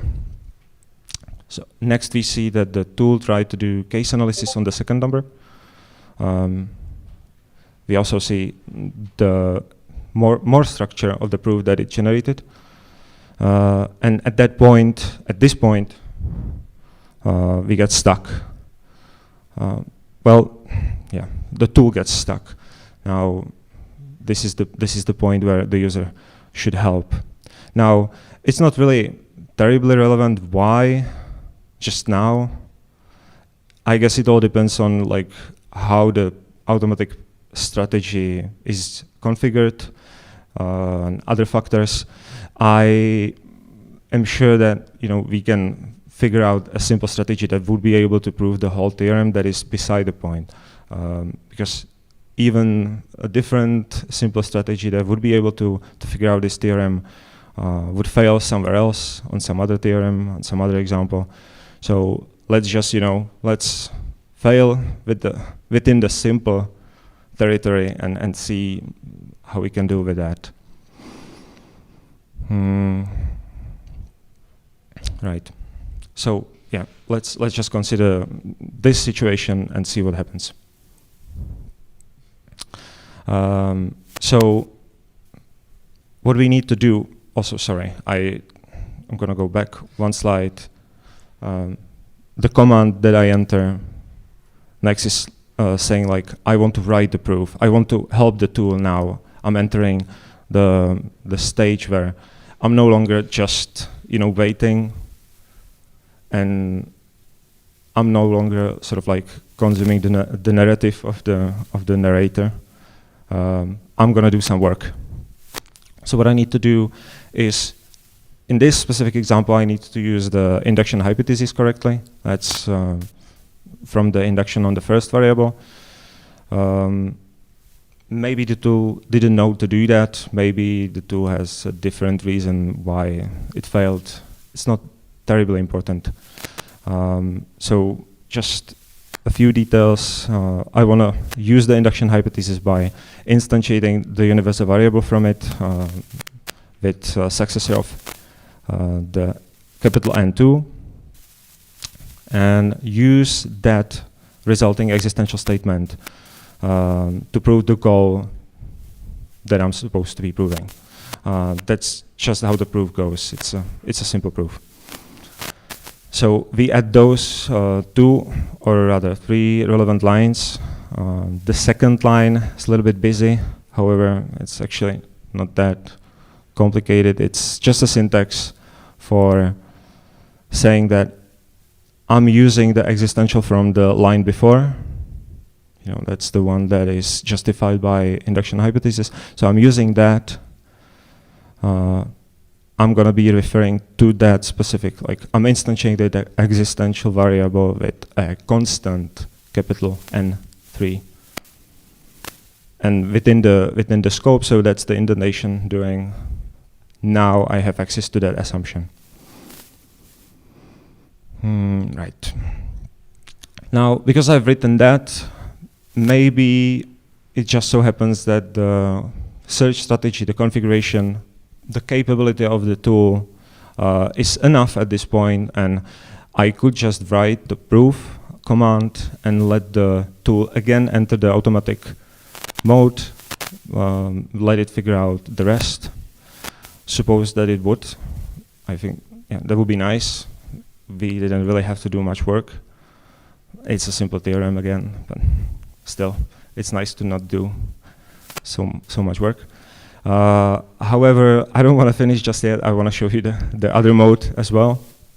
So instead of proof, I'm gonna write proof interactive, which is a variation of the proof. It just says, now I'm entering the other mode in which I actually want to be the pilot, and the tool is supposed to be my copilot. It's supposed to help me.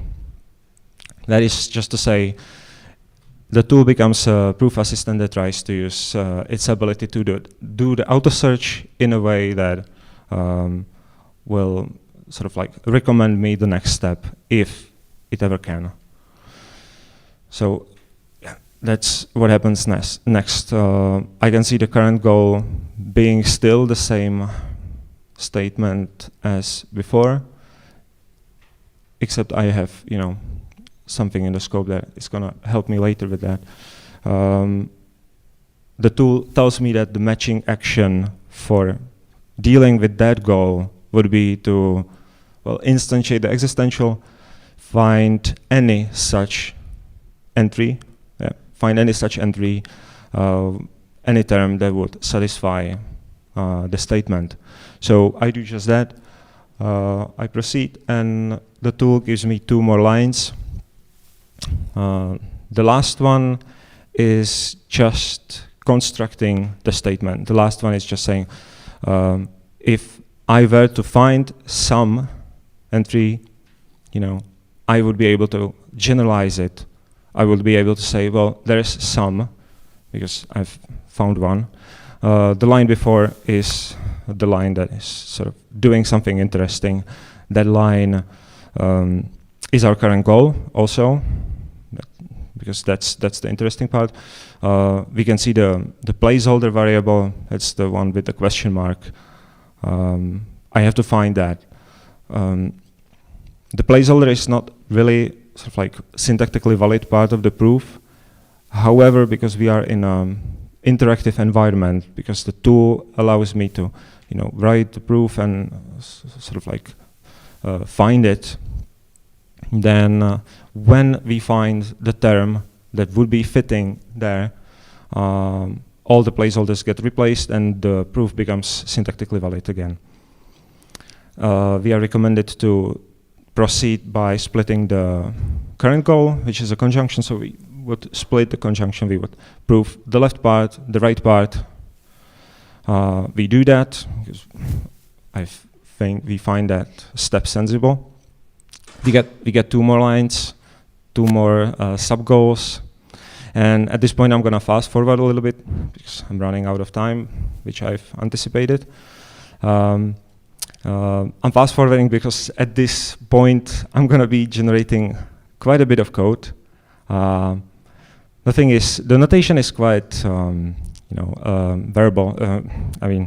verbose. It's quite verbose. It is actually by design, at least at this point. I may end up being able to address that in the end, maybe not. The point is, the important part is the placeholders being replaced. There are no more placeholders.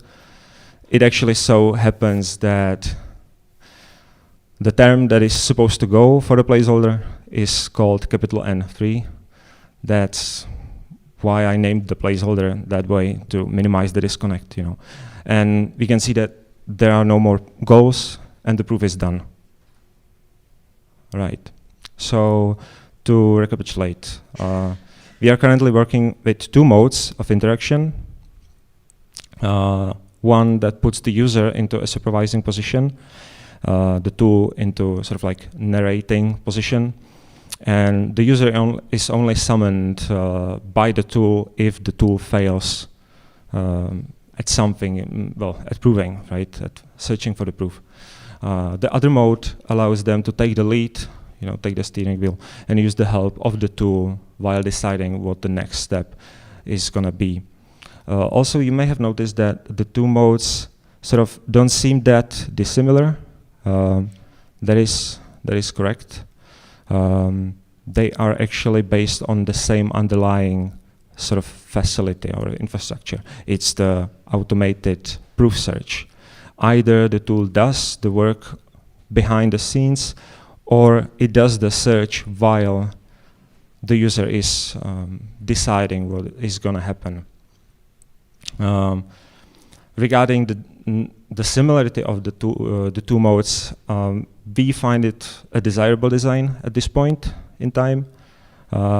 We think that maybe in the future versions of the tool, which are being developed, which one version is being developed, a powerful UI, like a different UI, could enable even more modes.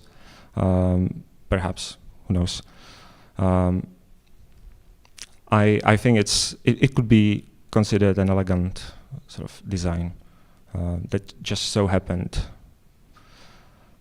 kind of on its own. There are some questions,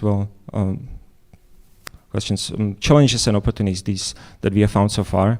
For instance, the search, when in automated mode, it can take a wrong turn.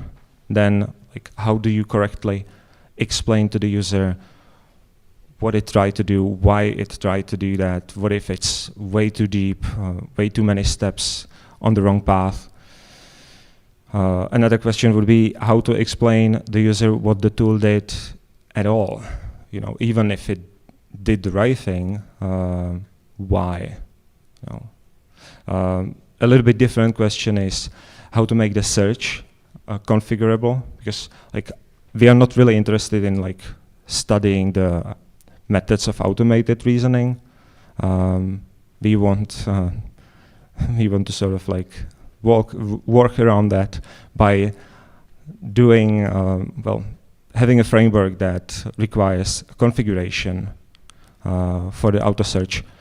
Then the question is, how do you make it configurable enough so that it can deal with many goals, many statements, many shapes, but also not too involved? So we are exploring those questions.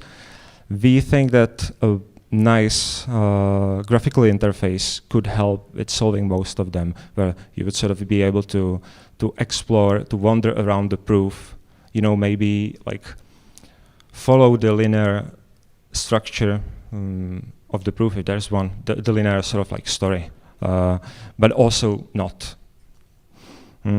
So to summarize, we have a prototype. We are actually working on a new version at this point of the tool that works in 2 main modes of interaction.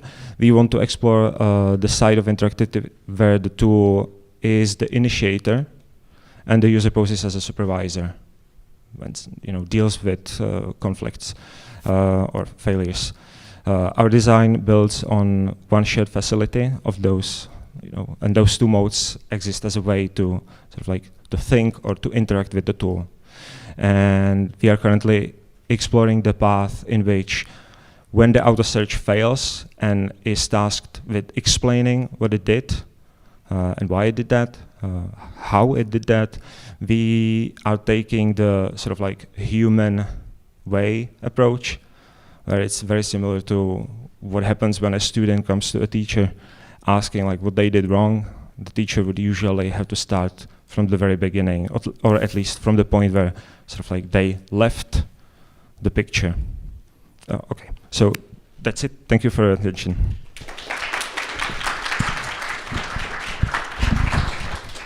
All right. Thank you for the excellent talk. And now it's time to call on the audience to get some questions. But before we do that, I just want to briefly point out, are you using a Switch controller as a means of controlling your presentation? Yes. That's amazing.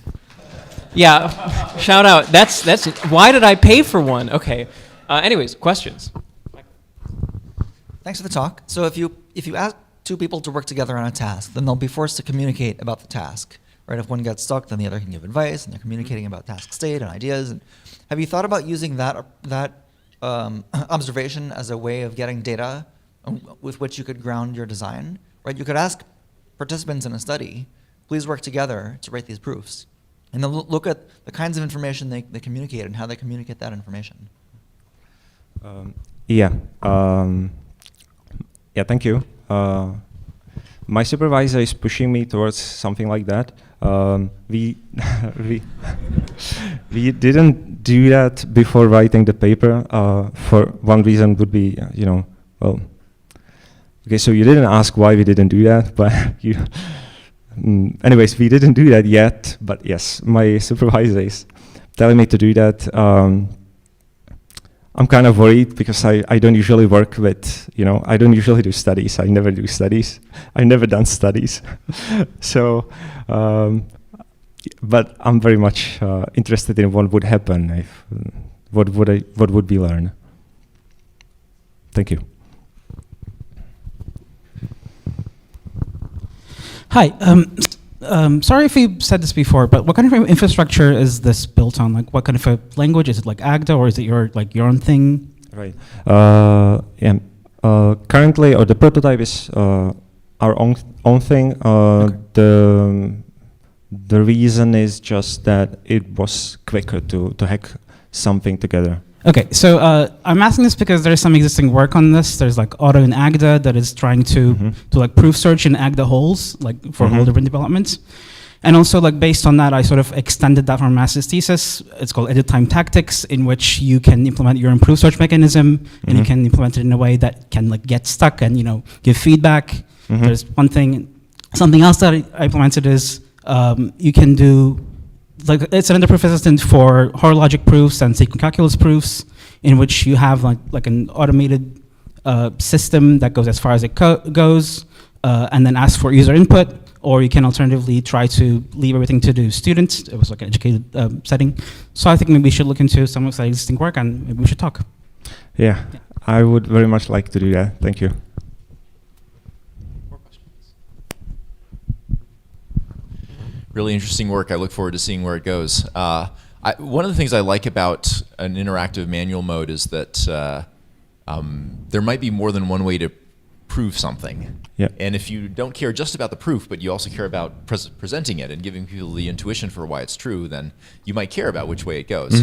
I'm wondering if just even beyond recognition over recall, if there might be even more connections between these modes. For example, maybe there's several choices I could make manually, but would it affect my decision if I knew that the tool could automatically prove one of those directions? Maybe it's more promising.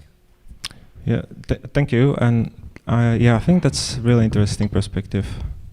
Thank you for that. Thanks for the talk, super cool. Have you thought about what happens once you're done? Can you recover the full proof? Because if you have like branches that are done with like a proof, maybe you actually want to get a proper proof script in the end. Yeah, thank you for the question. It's very much supposed to be done in a way where the tool actually allows you to do that, just because it's hidden behind the proof command. The tool at some point had to construct the whole proof. This is actually one of the interesting challenges that didn't make it to the slide, because there's a big question of like whether you wanna whether you want to put the proof. Do you maybe want to just export the proof for when you really want to see it, or do you make the default behavior be, showing the proof, constructing the proof, and putting it somewhere at all times? Then do you want to? Does that mean that your own code gets rewritten? Sort of like the approach we are taking is very much inspired by the live programming, so I think the keynote was actually very relevant, because I was thinking about it from a perspective of the proof being a live object. Now that begs the question, like, if you rewrite the proof, if you rewrite my live object, then when I share it with someone else, they no longer have to run the automated search because there's no automation. So it's an interesting space full of decisions. Thank you. All right, we have time for one more question. Can the next speaker go ahead and go up and start getting their laptop in? And then last question. Yeah, James Noble. Yeah, I figure I've suffered long-term cognitive damage, not just from COVID, but also from Daphne. I guess that's a sentiment that is surprisingly widely shared in the room. Now, one of the things Daphne does is its proof objects are completely implicit. There's no way to manipulate them. You don't construct them explicitly. It uses Z3 to find these things, and the only interaction really that you have with the tool are all in terms of the source program. You have to go. So I don't know whether you think, I mean, there are a bunch of issues with Daphne. I don't know whether you think that's a good approach, or whether you think it's necessary to actually explicitly have the representation of the proof and then be able for users to manipulate that directly. Right. Yeah, thank you. I don't know, I did sort of phrase it as a question, but anyway. Yeah. It's okay, because actually this is very much one of the question. It's a perspective that I've spent a lot of time thinking about. I don't really want to say if what I think about like other tools, what they are doing, but for me, I feel like the direction that I want to take would make the explicit existence of the proof object sort of necessary, because the user would be interacting with it in sort of like live programming / proving way, and I don't want to hide anything. I want them to be able to sort of like, I said, I'm not going to show you the part of the case, of the branch, the case for 0, because it's trivial, the tool figure it out, whatever, who cares? But I don't really want to prohibit you from, as a user, deciding that, well, I no longer want to spend time, being explained what the tool did at this point. I want to go my own way and see what it did here. It's so smart, it thinks, that it knows better and proved this thing. I don't think it, did it correctly and all that. So for that, I need the existence of the proof object at all times. I need it to be able, I need it sort of like close. It needs to be available immediately. So, yeah, thank you. Great, and thank you for that great presentation. Thank you.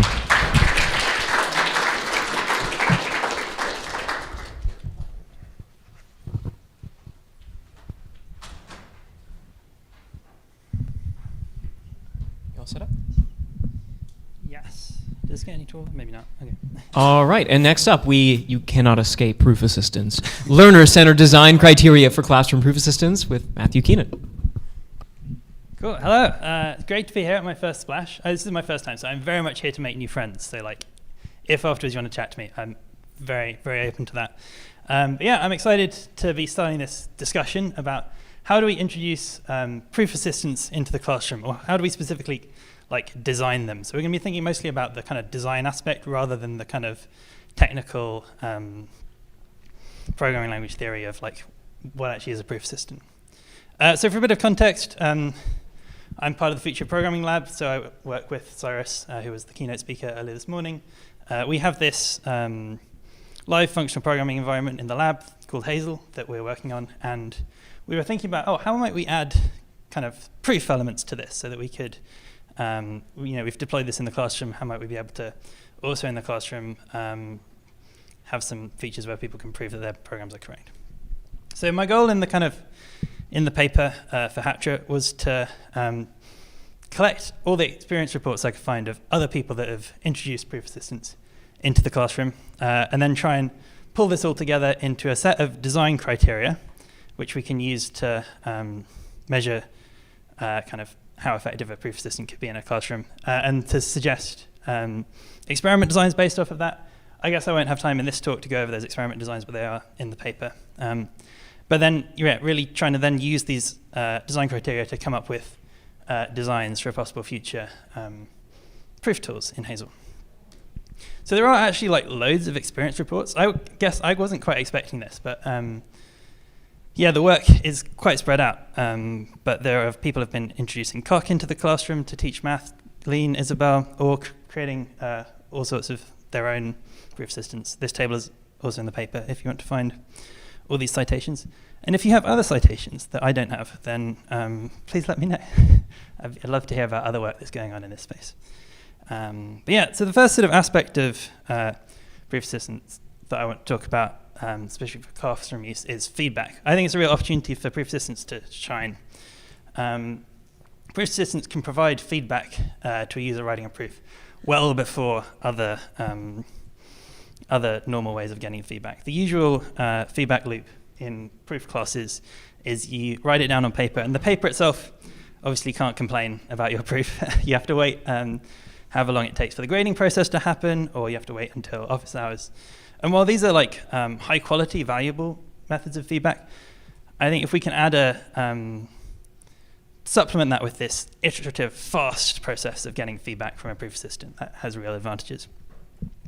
And in particular, if you can get this fast feedback, it's easier to then put together like a mental model of what the proof assistant is thinking than proof classes graders. It's often quite hard to work out what the mental model of proof classes graders are. Like, how do you know if you've written enough to satisfy the grader? Or like, how do you know what they're specifically looking for? So I think this also gives us an opportunity to expose the mental model through that kind of feedback. So we propose two criteria for thinking about errors. The first is that they have to be clear and helpful. And the second is that you need to be able to know like how much of your proof is correct and see the things that are correct. And these are actually quite related to problems in compilers as well, right?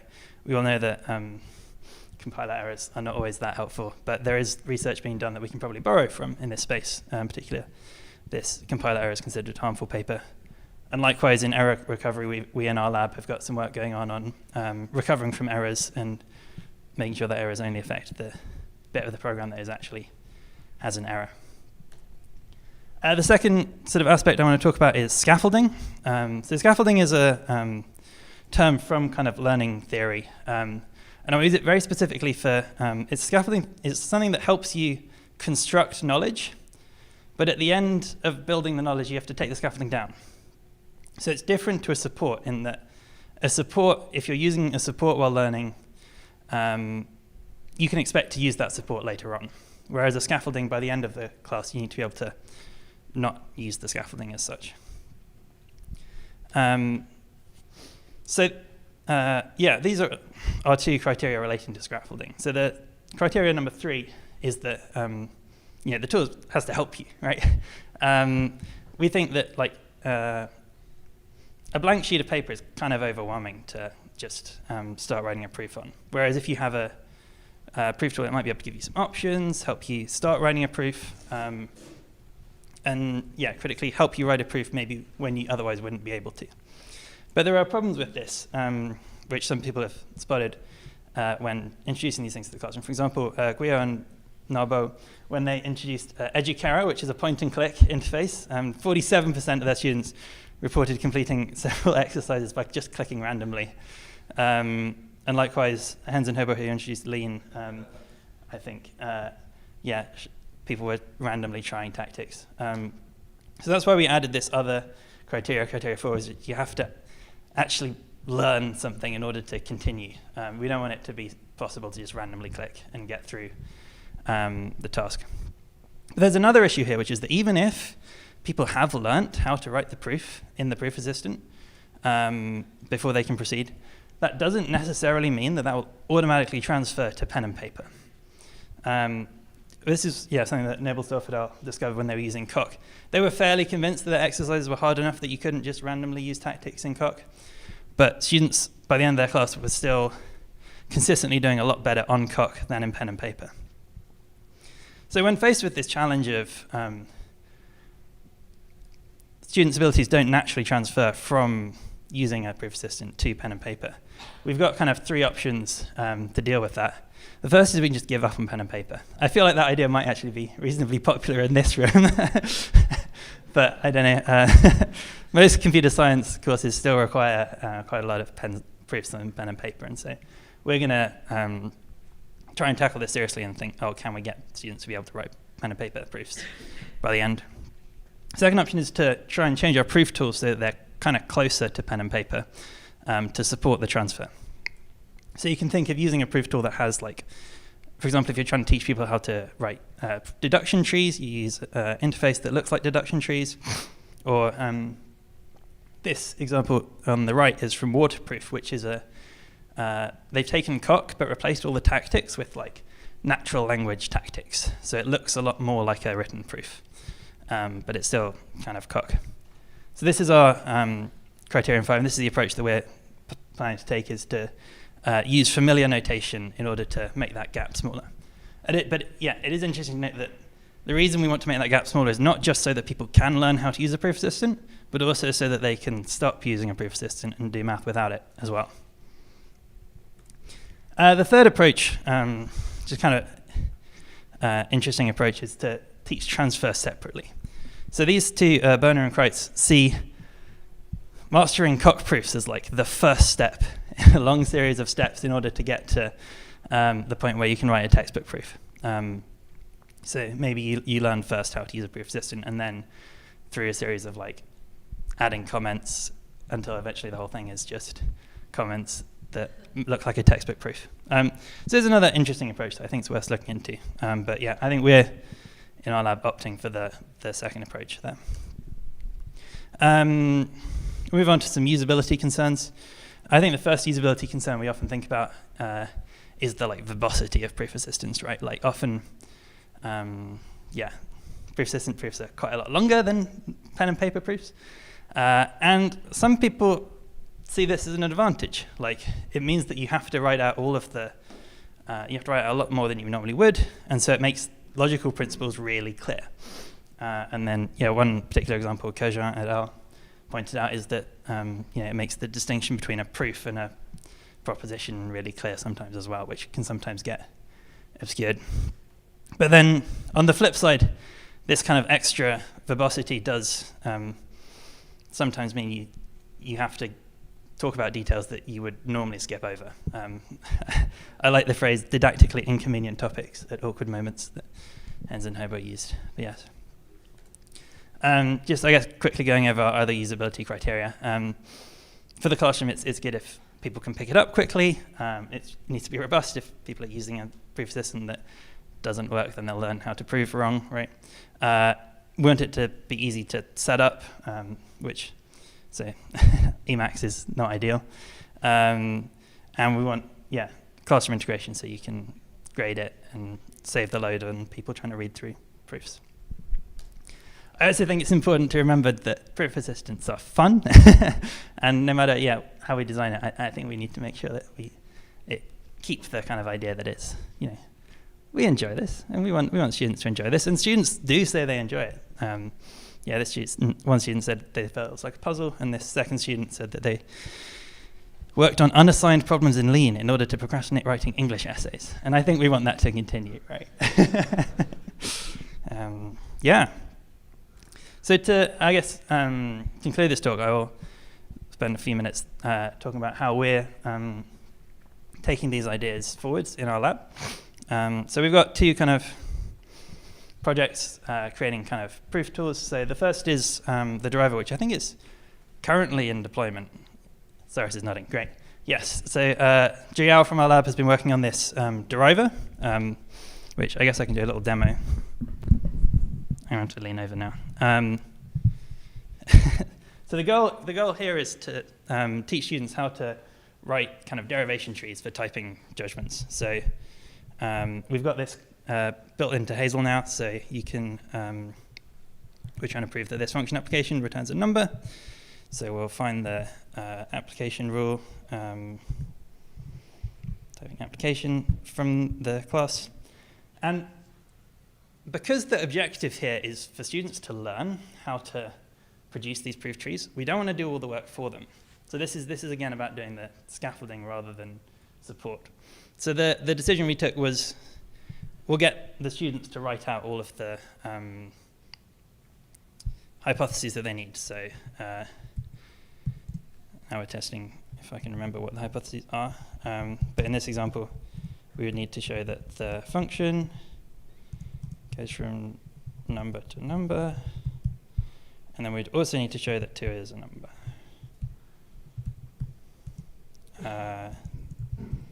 Great, and you can see we get this kind of immediate feedback where the rule comes up as green if it's happy. And we've got all these feedbacks here saying, for example, if we're missing some things, it'll tell us what we're missing. Or if we delete one of these premises, it'll say we expected 2 premises, but got 1.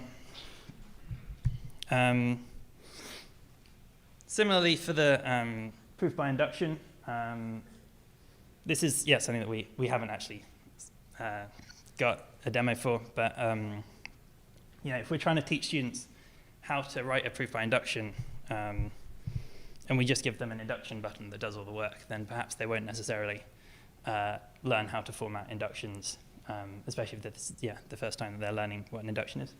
So we're thinking, maybe you can click on the induction button, but you have to write out what the cases are or something. So in this example, you would have to say, we want a case for 0, and we want another case for y plus 1. But then there are, of course, other parts of this proof. Like, we're really not interested in checking students' ability to verify that x plus 2 is equal to x plus 1 plus x plus 1. Like, that is, I don't know, pretty basic algebra, and we don't. It's a mix of grade school stuff and didactically inconvenient axiom work. So why don't we just let them select it and replace it? So in this case, we're happy with that being a support because that's not part of the learning goals. So this, I guess this, to summarize this approach that we're kind of advocating is you got to think about what are your learning objectives. And the things you want to learn, you need to make sure that they're scaffolded. So there's something that you can take away even when you remove the tool from the user. And the things that you're trying to support, I guess, in order to make it as fun and not annoying as possible, you want to make sure that it happens fast and automatically. Cool. So I'm going to put, these are all the design criteria that we had in the end on the slides, and then open the floor for questions. Yes?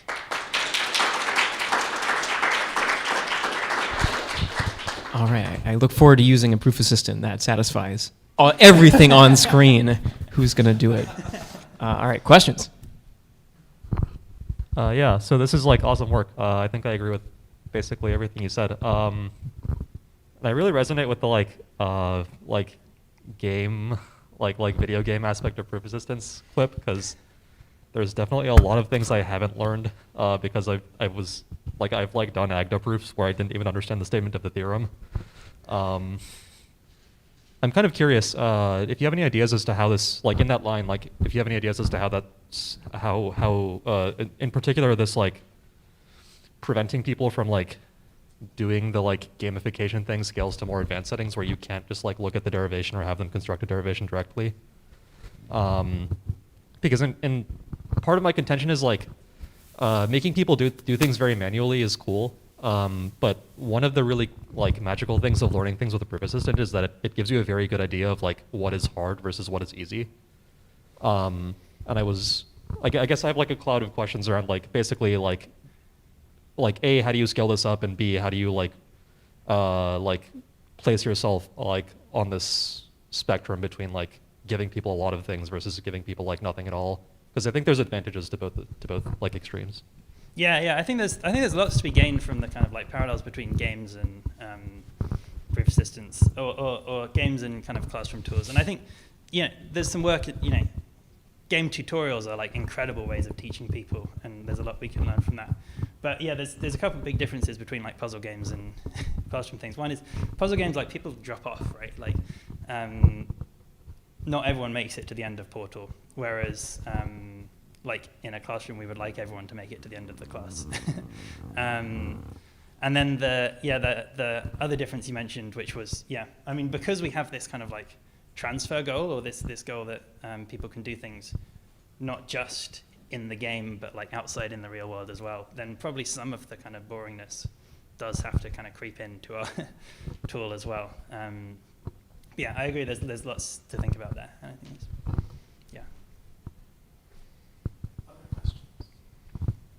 I have a question. Can you, if you were thinking about, so say somebody wanted to take Lean or Coq or one of the modern proof assistants and make it more learner-centered using these criteria, which of these is the most important for proof assistants as they exist today, where it's like, if you wanted to prioritize your effort, you would say, start here. This is where we should be focusing our energy. Oh, good question. I think the transfer issue, personally, is the biggest issue. Like, I guess going into this work, I was expecting it to be the usability. Like, I was expecting the biggest issue to be that Coq is difficult to use. And I think reading experience reports, I mean, it might just be that the experience reports are written by people that really like using proof assistants or whatever, but or by successes in classroom deployments. But it seems like the bigger issue is, people can learn how to use Coq, and then they just love it and then get stuck on Coq and move onwards. So I think the ones that relate to transfer are probably the most important. And yeah, I would say probably the familiar notation, because it's a really broad, I guess, criteria there. Like, there's the aspect of what do the symbols look like, but then also what do the proofs look like, and then you've got all sorts of different domains where the notation might look different. So I think there's a lot of work to be done, and I think familiar notation is probably the most important. Cool. So I think if you're talking about the kind of how much are we allowed to give them, especially in a classroom setting, I found most of our students, at least, just have trouble like starting the proof. So whenever we're designing like tools to help them, for example, we do a lot of proof of partial correctness in like automata theory. Most of them just want something for like to build a strong base case, and then from there on, if like their invariants are proven to hold, then they can easily like writing the proof itself, even if it's pen and paper, gets a lot easier. So I feel like if you kind of say, where can you go completely alone from here, like without any additional assistance, I feel like it's a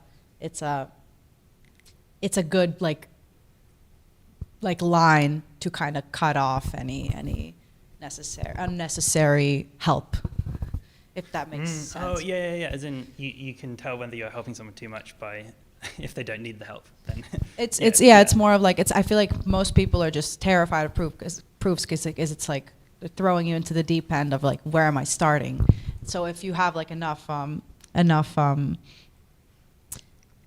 things provided to just build that base case, and from there on, most people are, at least I've seen them, most people are fine. But that's maybe just our experience.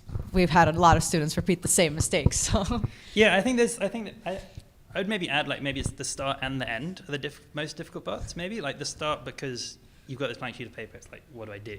And then the end, because it's like, have I done enough? Where do I say therefore, comma? right, yeah. But yeah, I can kind of see. Yeah, maybe the middle part is.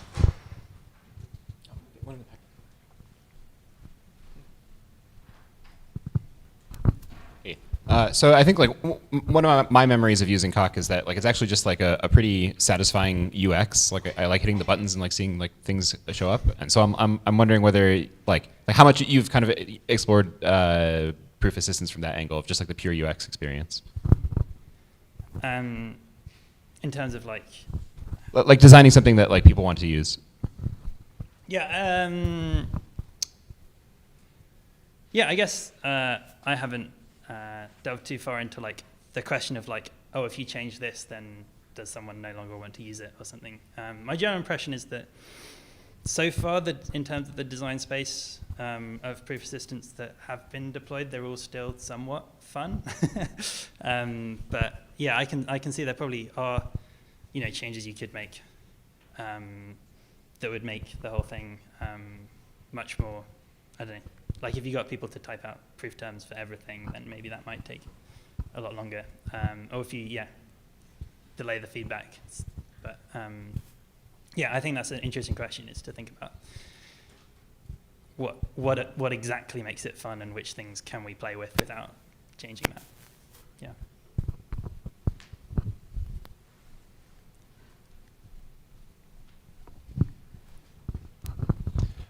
Really nice talk. I love the set of criteria. Now I want to evaluate my proof assistant sassy alpha according to them. But so I wanted to comment, maybe respond or validate your last statement about familiar notation and transfer.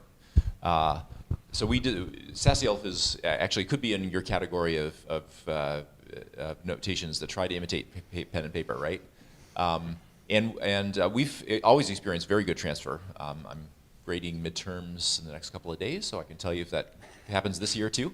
Nice. But I actually think that familiar notation makes a huge difference, right? Or specifically pen and paper familiar notation, because then they're literally using a very close notation when they write it out, right?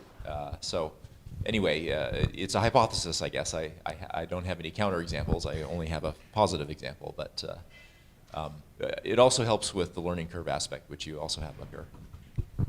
Yeah, thanks for that. Yeah, it's cool how it has like the two advantages. There's the transfer one way and the transfer the other way. It's both help by having the familiar notation. Yeah. All right. Let's do one more question and get the next speaker going to come up.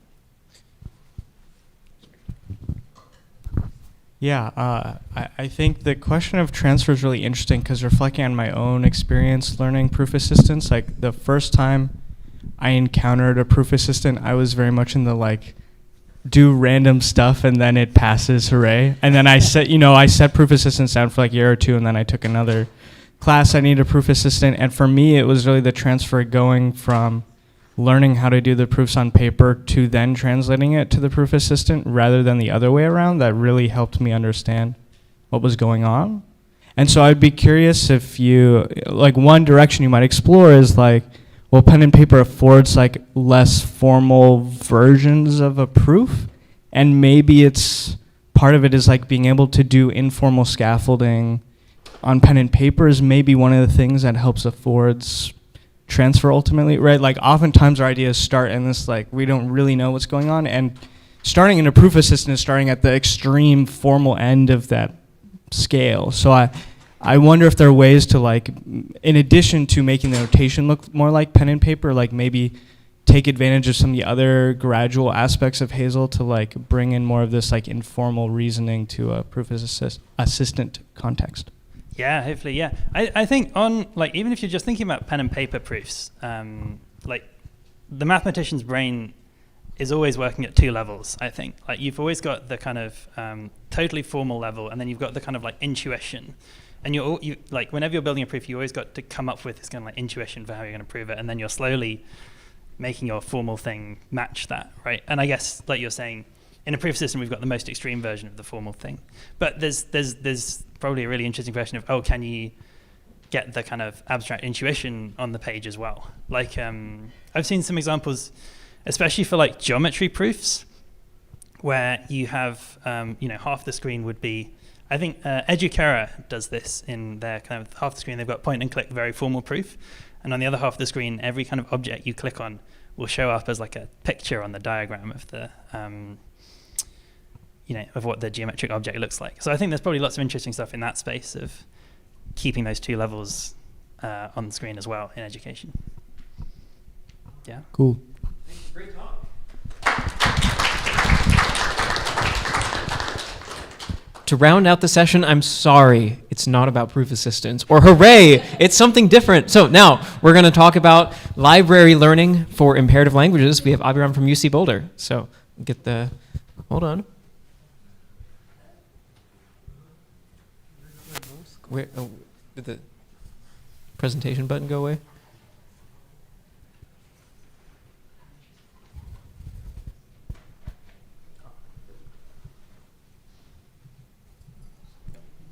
All right, perfect. Hey everyone. Super excited to be here. This is my first Splash 2, and I'm looking forward to talking to all of you.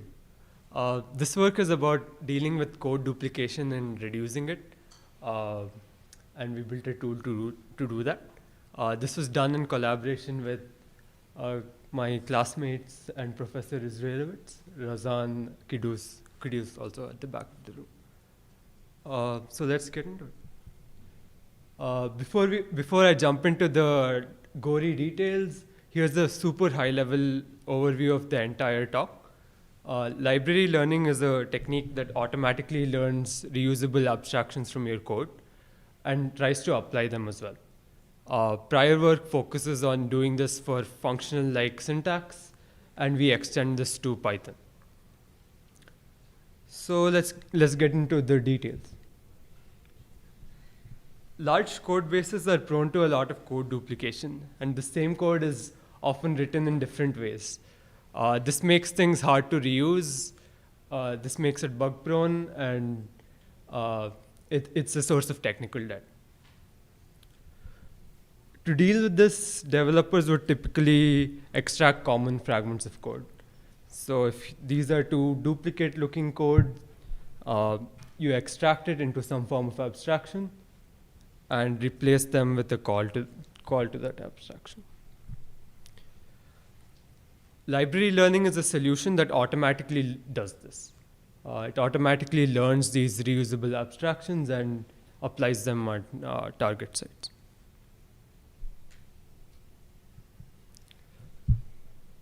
Library learning was kicked off by this work from Dreamcodal, which used it as a part of its program synthesis goal. It was something that it used in combination with its high-level program synthesis goal. However, these other two tools, Babel and Stitch, focused entirely on library learning. And Babel focused on the quality of the abstractions that it could generate, and Stitch focused on being fast and optimal. In our work, we built upon Stitch, so I'd like to take a look into how it works. So Stitch takes an input corpus of programs written in this Lisp-like format. Down here on the right is some Python code or regular-looking syntax, and on the left is the input that Stitch accepts. It's a Lisp-like syntax with the operator at the top of the list and all the arguments to the operator as the subsequent elements. So it takes this, it builds a tree, which looks quite similar to an AST to me, and it performs a top-down search to find optimal abstractions. One of the cool things about Stitch is that it can figure out abstractions where from different parts of the code where you have different variable names or slightly different structure. However, this doesn't generalize well to imperative programming languages like Python. And that's exactly where we come in.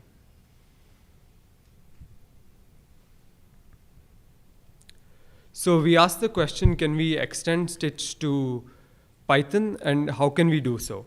How can we port this tool that was built for Lispy-like syntax to a more general language like Python? We focused on a subset of Python to make sure things work, and this is how Leroy is designed. It starts off with taking the input Python corpus and converts it into a Lisp-like format, which is what Stitch accepts. Then we pass the whole corpus of programs to Stitch, and we ask it to generate abstractions. And since Stitch doesn't know anything about Python, it generates many abstractions that don't make sense. And the rest of our pipeline deals with filtering those out and enhancing them so that the abstractions are valid Python functions. So that's what we do. We check if the abstractions are valid Python ASTs. We perform an analysis, and then we augment the abstractions to add some return variables and additional parameters if necessary. And then we finally validate the places where these abstractions were called to make sure that everything works. Let's take a look into how each of these steps work, starting with Lispifying the Python corpus. So here's some very simple Python code, which just adds two numbers. And this is what its AST looks like. So we treat the AST as one very large function call, with the root of the AST as the name of the function, and all the child nodes in the AST are arguments to the function. And this allows us to very directly flatten out the AST into this Lispy format that Stitch accepts. And we repeat this process for every program in the corpus.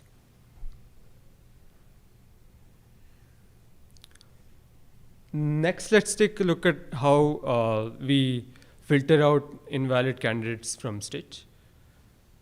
Like I said before, Stitch doesn't know anything about Python, and so it generates many candidates which don't make sense. And we found two kinds of abstractions that are invalid in Python. One we call macro-like abstractions, and another one where it calls the abstraction incorrectly. So here's an example. This function looks odd, and it just adds. It doesn't even. It looks incomplete. It's an incomplete part of the Python AST. And here's the valid and complete part of the AST. So instead of adding two numbers, there's just a plus sign there with no right operand. And what Stitch intends us to do is to replace this 3 plus 1 with just a text for text replacement, and replace, put in the body of the function there. And that's why I call this a macro-like abstraction. This is clearly invalid, and this wouldn't work in Python. So we figure out that this is an incomplete part of the AST, and we prune this out.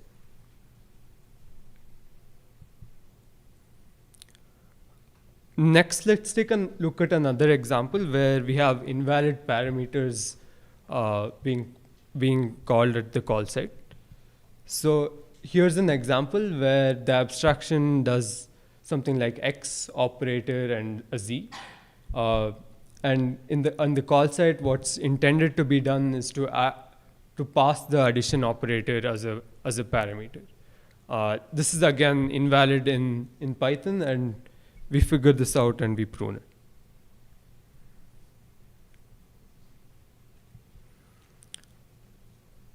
Finally, we augment these abstractions coming from Stitch so that they're well-formed Python functions. To do this, we add additional parameters if necessary, and also add return variables as required. Let's take a look at how we add return variables. So if this is a function that is suggested, as you may look at this, this looks kind of odd. There's nothing being returned from this function, and if the variable x is being used somewhere in the code later, it's not going to be updated correctly. So we figure out exactly this. We figure out if x is being used somewhere later, and we return those values that are being created within the function.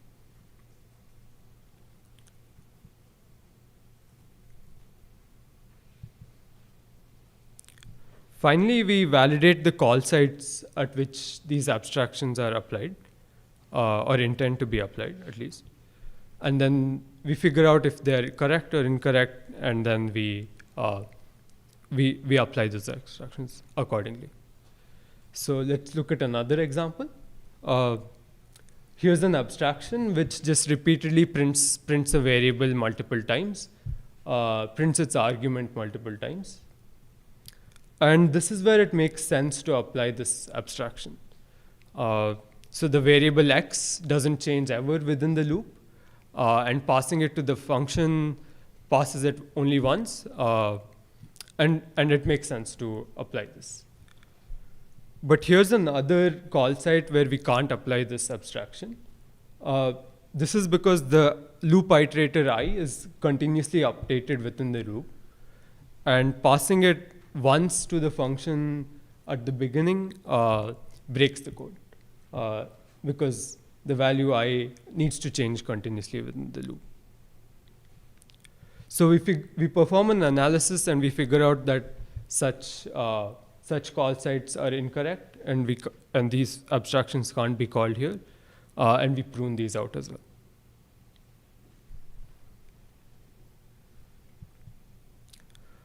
To evaluate Leroy, we used a corpus of 122 Python programs from a subset of the Python grammar that we work on. These programs were the entire set of unit tests for the compiler course at CU. On this corpus, we found that Leroy pruned thousands of abstractions. It pruned roughly 3,000 abstractions which were malformed part of the Python AST, and even more abstractions which were too small. Leroy pruned so many abstractions because every repeated part of the Python AST is something that every small part of the Python AST is repeated frequently. So think of the addition operator, the subtraction operator, and small things like this. They're very frequent throughout the code, and so it makes sense that the tool we use, Stitch, suggests that this is a common pattern. Finally, we found 6 valid abstractions, and they were applied to 2.5 call sites on average.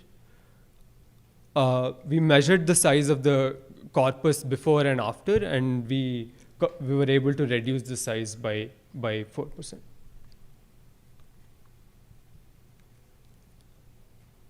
In the future, we plan to expand this evaluation to make it more comprehensive.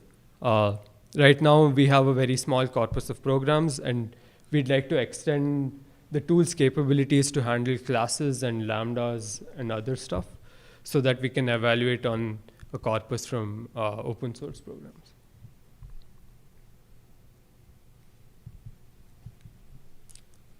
Cool. So here's a summary of the entire work. And library learning is a thing that figures out how to compress your code and find reusable abstractions. And we built a tool called Leroy, which extends from functional-like syntax to Python. And here are some points for discussion that I'd like to bring up. Notably, how to expand this evaluation and where this tool can be applied and stuff like that. Thank you, and I'm happy to take questions.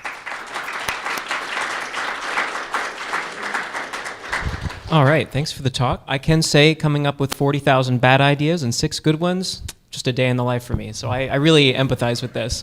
All right, questions? Any from the audience? I'm not sure. I'm curious if you would know the answer. Would this work be able to facilitate something akin to super compilation? I am kind of not aware what supercompilation is, so maybe you can help me. Very vague oversimplification. I'm not super familiar with the field myself, but I believe it's something akin to where you would kind of like this, where you find abstractions repeated, the compiler would, and then based off of those, provide more optimizations because it's recognized the pattern. Yep. This could be applied there. Yeah. Other questions? Hello, I have two questions. First, a low-level question. How long does it take to analyze a program? Because it sounds like you're going to look for any chunk of code, and that could possibly be abstracted. Yeah, it takes a while. It takes about a minute for the 122 programs. But since this is something I think of as like a one-time thing, or it's not a continuous thing that needs to happen every second of every day. It's something that maybe you do in the code review process and then figure out that here's something that's duplicate and you could abstract it out. Yeah, but if the cost is exponential in the size of the program, that's going to be tough if it's a big open source project. Yeah, that's true. One of the reasons the cost is super high is because we didn't integrate super well with, we didn't tightly couple with Stitch. It suggests something and then we filter it out and then we go back in a loop. Instead, we could ingrain in their algorithm a bit stronger. Yeah. Okay, and then the high-level question is how to deal with imports and require cycles. So like I've seen lots of copies of insertion sort scattered throughout the Racket code base. And sometimes they have a function which has a name and it's like, well, this is a no-brainer, this should be in some library. And other times it's inlined in the body of the function. And it's like there's this block of code which is doing insertion sort. But a lot of times the reason that these different implementations exist is because it's not clear where to move them to, because you introduce an import cycle and that's not allowed in this language. So do you have any ideas about how to deal with this, or you think you should just work in a language that would handle these cycles for you automatically, or what to do? Can you help me understand a bit more clearly? If module A imports from module B and module B imports from module A, then we have a compile error. Yeah. I guess the way the tool compresses, the way the tool converts it into the Lispy thing, I don't think that Stitch internally knows anything about the intermodule dependencies, or so it's just looking for patterns of the code within the code. Okay, so it sounds like filtering at the end might be a way to deal with this. Yeah. I'm guessing if you were to use one of these things in practice, you would like generate your abstractions, put them in like a utils library, and then just everyone would import that. That would be, but that itself would have no imports, is my guess. Maybe. Anyways, other questions? Hi, thanks for the talk.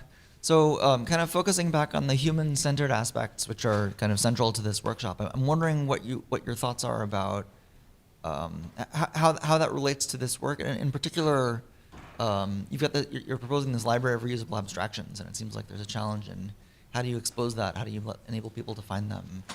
How do you name them? How do you make them sort of practically reusable and not just existing in this library? Yeah, that's a great question. We haven't thought too much about how to make this super interactive with people. I think one of the things that would be cool is like these abstractions, they don't come with names or anything interesting, like you said. That's somewhere we could figure out with some human and put the human back in the loop and figure out what's a good name for these abstractions, or are these even worth it, and things like that. Sorry, I don't have a super good answer for that. All right, any other questions? Can you speak a little about the 6 abstractions that you ended up with? Like, were they meaningful to the tasks that were being performed?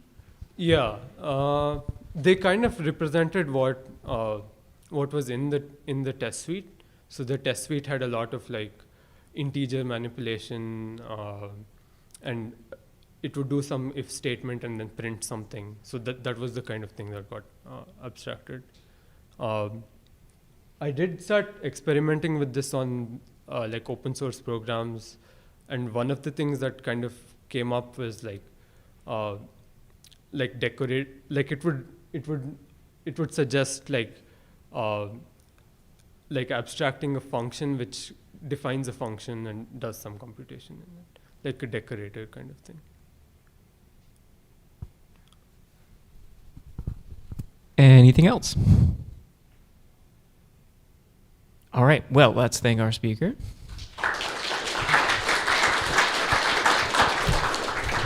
And that concludes the morning session of HATRA. Thank you all for coming. And now, anything else to add, Michael, or should we just get... Let's go to lunch!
All right, so almost as hot as Rust, or maybe more hot even, depending on your point of view, is gradual typing. But how is gradual typing actually used? What we're going to learn today about a corpus study or towards a corpus study, I guess, of the dynamic gradual type and how it's used. The talk will be Dibri and Sofor, with Ben Greenman as a co-author.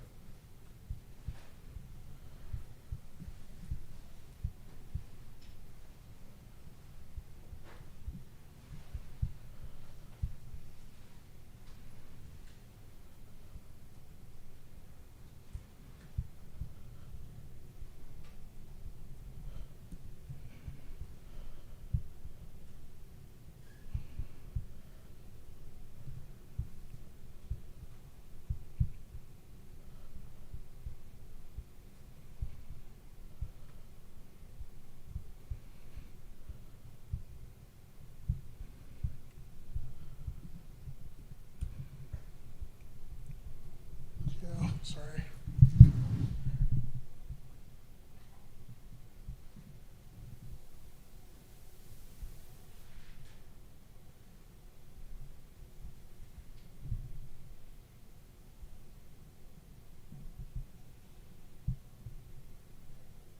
Next year we can have a workshop on human aspects of presentation software.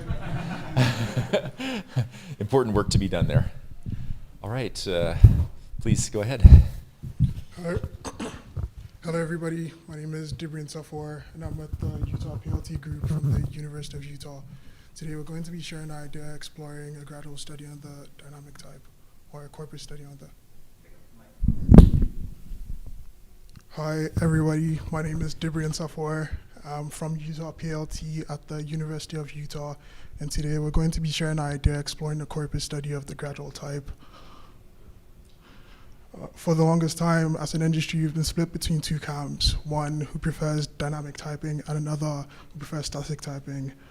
And slightly over a decade or so, we began exploring some middle ground between the two, some way for us to be able to leverage static types that we write for some guarantees, but still preserve the flexibility that dynamic typing offers. And as an industry, we settled on gradual typing.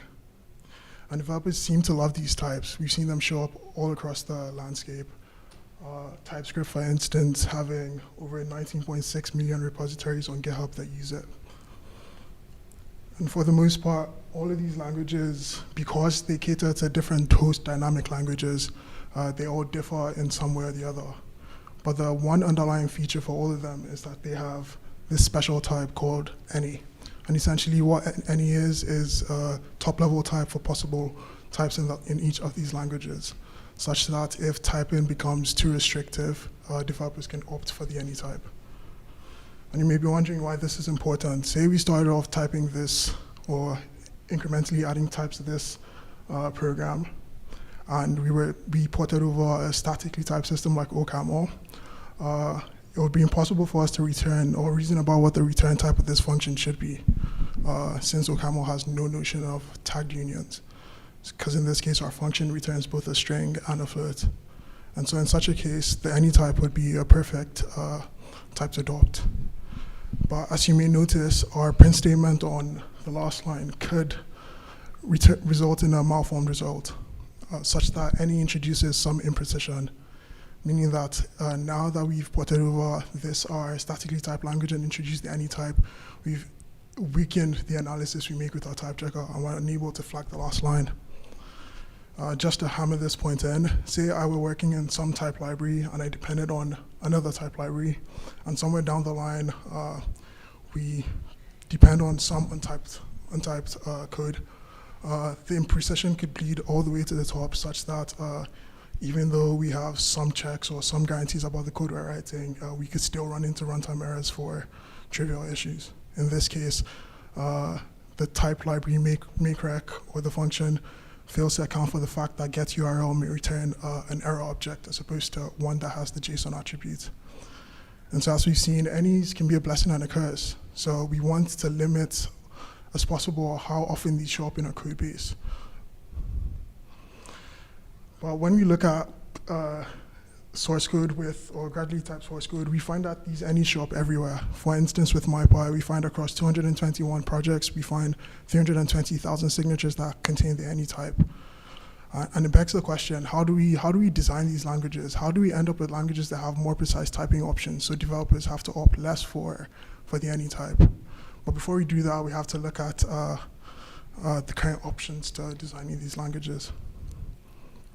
So the most common approach, like the one we highlighted earlier, is to take some notion of types, say from a textbook like TAPL, and merge that with the dynamic type and hope that's sufficient enough. But as you can reason, just like with our earlier example, it'll always be impossible for you to end up with a type system that's exhaustive enough to reason about the dynamic languages, idioms.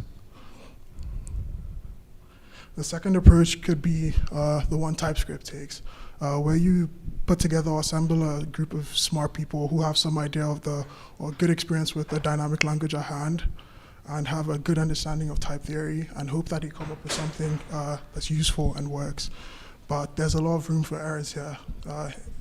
There's a chance that the language becomes too strict to where it doesn't even, or essentially the semantics between the dynamic language and the gradually typed counterparts differ.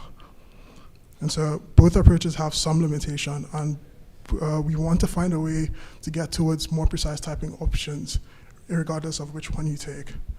And so since these any's show up, our idea is to look at how these any's show up or see the path that developers are treading with the any type and suggest more precise typing options. So if we were to look at our earlier example with our understanding of type theory, we could suggest some more precise typing option here, and now we type check and we're able to flag the error in the last line. So that's essentially our idea, to adopt some notion of data science so that we can study how these types are used and offer more precise typing options. So over the course of this talk, I will present our approach towards designing a corpus for our study and 6 patterns that we notice like this that show up in MyPy code.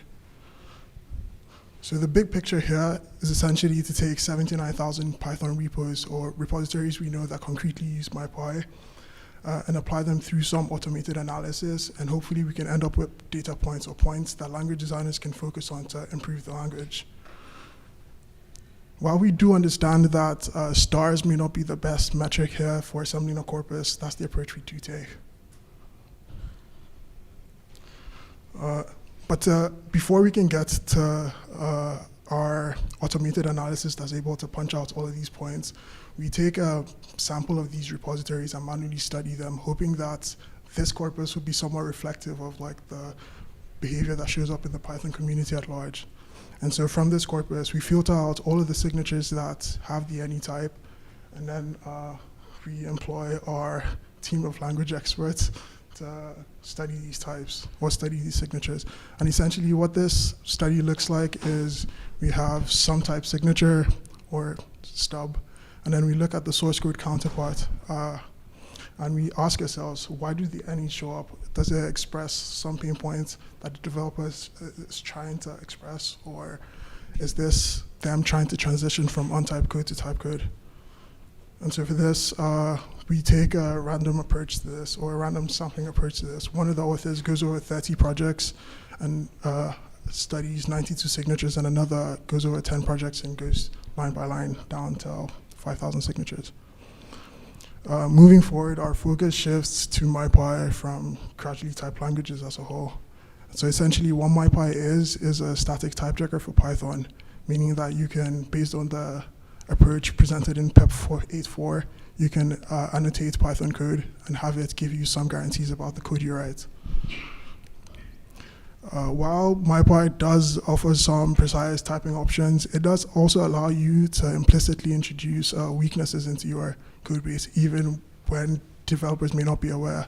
So like in both of these cases, developers using a type variable and has a function that returns some list of type T. But in this case, MyPy implicitly infers any as the type of this function. And in the second case, there should be an error raised since the developer is defining the variable data with none, but they ignore it, and MyPy doesn't raise further errors concerning that declaration or definition. So moving forward, we'll present the patterns that we noticed. For each of these, we'll share the problem, or I'll share the problem. I'll share what our proposed solution is, and then our approach to flagging this at scale. And we're hoping that during the course of this discussion, if for all of the patterns that we don't know how to flag at scale, that we can sort of employ all of you guys to help us fix that. And then for the guide for how to read both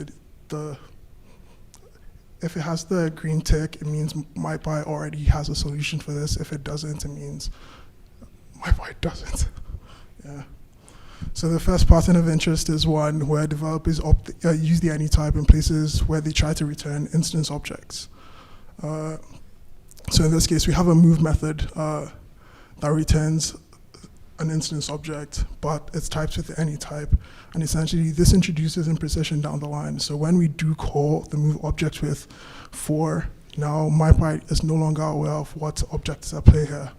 And so moving forward, MyPy can offer no typing suggestions even in the IDE. And so to solve this, thankfully, MyPy now comes supported with a self-type, and so we suggest that developers do go for that. Essentially, to flag cases like this, we just, to flag cases like this, we look out for methods that return instance objects by type, if any. Our second one is one where developers try to model dependent dictionary style behavior such that they know, or because of the nature of dictionaries in Python being heterogeneous, using any as the value type of these dictionaries offers some flexibility, but developers concretely could know what the counterpart value types should be. So in this case, price, or we calculate the discount of some item, but when we use values in this dictionary, we introduce imprecision with our type analysis. Here's a similar case, but in this case, because I guess there's some relationship between the key K and our config dictionary, and that's not immediately clear because of some limitations in MyPy. And so in a case like this, we would suggest some type of index access type option so that the relationship is immediately obvious. And to flag cases like this, we just look out for mapping types that have any as a value counterpart type. Our third case of interest is one where, or pattern we noticed, is one where developers opt for any in places that clearly or could clearly need type variables. So in this case, we have a function that compares two values. And essentially, while this could be the developer's intent to genuinely compare two variables, or two values, Python will not raise an error if you try to compare a string and a number. So it will return a Boolean value. And so if the developer's intent is to preserve some consistency about the types of these parameters, then using type variables would be best here. This is a similar case where we have a function that zips two lists into a list of tuples. And in this case, the relationship between any of the parameters or the parameters and the return types are not immediately obvious. And that's something that using type variables would be able to afford us. And so in cases like this, we just flag type variables and we monitor how they're used across the code base. In cases like this, we suggest using type variables, for this, we're not immediately sure how to flag this. Our suggestion or our current consideration is to replace each of these cases or each of these any types with type variable options and try to unify the types later. And if the types do unify, then we can replace them with the same typing options. And if they don't, we can still keep the separate type variables. And hopefully that should be able to preserve some consistency. I don't know, does anyone have any better approaches to flagging this? Let's wait for the end Right, okay. And then for this one, we have cases like the one presented earlier where we have an unconstrained type variable. Essentially, on the last line, our definition or our call to count cars instantiates our type car with both a string and a number. And MyPy is not raising a type error here, or doesn't raise a type error. And in a case like this, it may not be or this behavior may not be intuitive to developers, and so it will be good for MyPy to raise some error here. Our suggestion here is for developers to use type or to bind these types to some types or over a set of types. And to flag this, we look out for unbounded type variables. Our next pattern is one where developers try to implicitly weaken MyPy's type analysis with type ignore statements. So here we have a subclass that overrides a method right.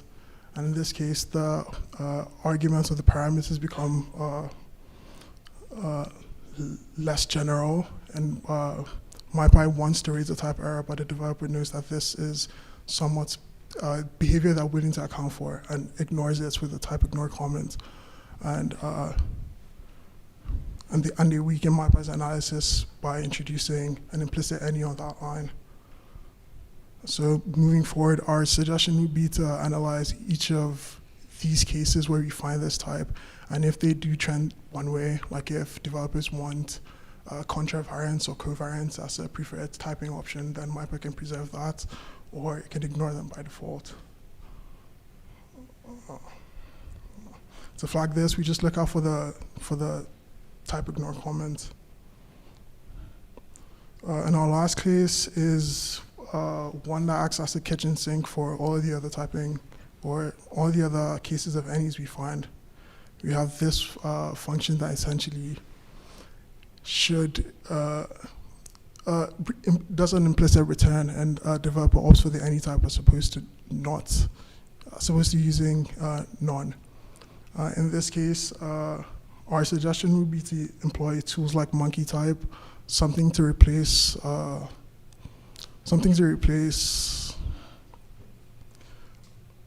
cases like this with like more precise typing options. And to flag this, we're not exactly sure, since this case essentially acts as or is too vague for us to narrow it down. Maybe using tools like monkey type should be enough, and then we just replace all of the typing options we can with more precise types, and just let the other ones be. So the goal here is to finish up with the automated analysis and apply it to our 79,000 repositories, and then we can find data points to improve gradually typed languages like MyPy. And so we identified 6 of the 8 patterns we noticed in the paper, 3 of which we have design analysis for, and 3 we need help with. And so our ultimate goal here is to be able to offer more precise typing options, better tooling from MyPy, and if the types or precise types do exist, some way for developers to know that they exist. So better documentation for them. So yeah, irrespective of which path you take to designing a gradually typed language, we hope that leveraging some notion of data science should be able to help improve the language. Thank you.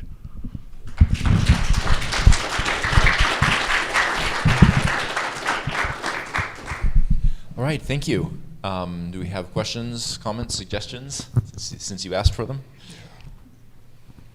Yeah, you found some pattern of usage of any, and some of those patterns are easy to fix. By fix, I mean replacing any with more precise type. Do you have a sense of what's the motivation of using any for those programmers? Why did they use any rather than the more precise version? I mean, the obvious one, or the one I'd hope that's happening, is the reason for these any showing up is that people are transitioning from untyped code to typed code. But more realistically, I think it's just more convenient for some of these people to just, since they have some tests, to just use the any type to silence all of the IDE errors. Thank you. Can you go back to the slide with the bytes IO example? Yeah. So this one I find interesting because I believe the person who implements file opener and it says it ascribes to this interface, but then it doesn't, right? They're just, like, that person is wrong. And giving them any escape hatch to just say, like, well, I'm going to say I implement this interface and then just sort of like cover up my work with the any type or type ignore or something. Like, I wonder in these kinds of cases where somebody's like, well, I just don't want to handle the case where somebody gives me a byte array. I don't think anyone's going to do that. Like, it seems, for instance, maybe part of the issue is you need a way of like manipulating the interface you're implementing. Like, what you want is not the ability to say, erase this type, but rather update the binary IO interface such that, like imagine a sort of, I don't know, like a query language where you'd say, like, select the right method from binary IO and replace the type union bytes array with bytes or something. That's just sort of a suggestion, but I'm curious if you all have thought about anything like that, about rather than just like sort of like overriding the intention of the person who wrote the spec, are there ways you could like make these sort of surgical updates to a spec or like a type you're claiming to ascribe, such that then this would be well typed?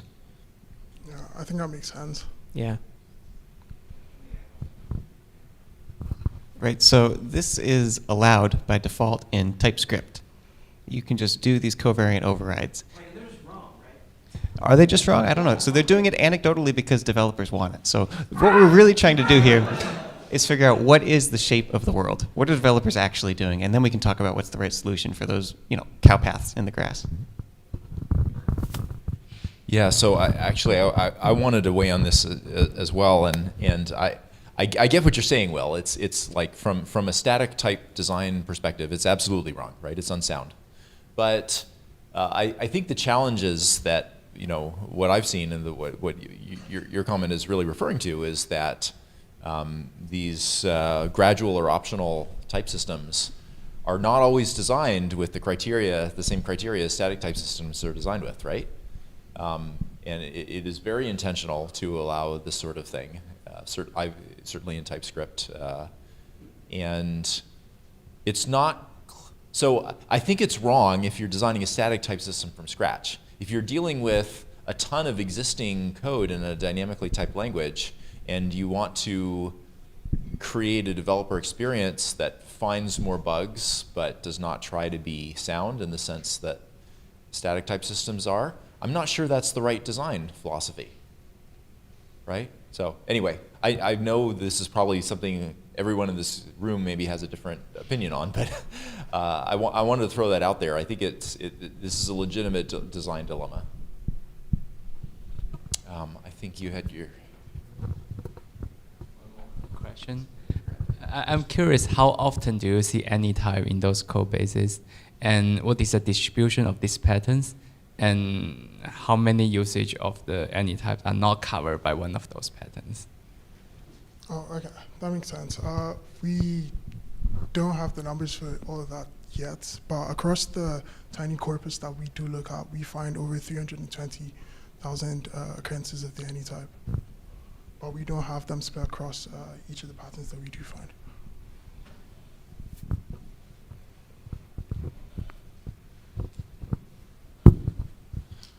So since you're looking at Python, you're working in a context where you have a language that is historically dynamically typed and then you're applying static typing to it. But as you introduced earlier, there are sort of two paths to this, right? There's the other path of you have this full static system and then we're introducing gradual typing in that context. There are probably more examples of code where it goes the first way than the second way, but do you think that it would be worthwhile to look at the same sort of question going from the other direction? Like, would developers have a different experience if they're used to static typing and then introducing dynamic gradual typing in that context versus if you're used to dynamic typing and then you're introducing static typing? I mean, I guess it would be interesting to see if a developer who already has prior experience with static typing comes to, or is forced to use the any type when they do adopt gradually typed languages, because that could definitely highlight pain points. But I don't see why they would need to opt for the any type if they already have good understanding of type systems.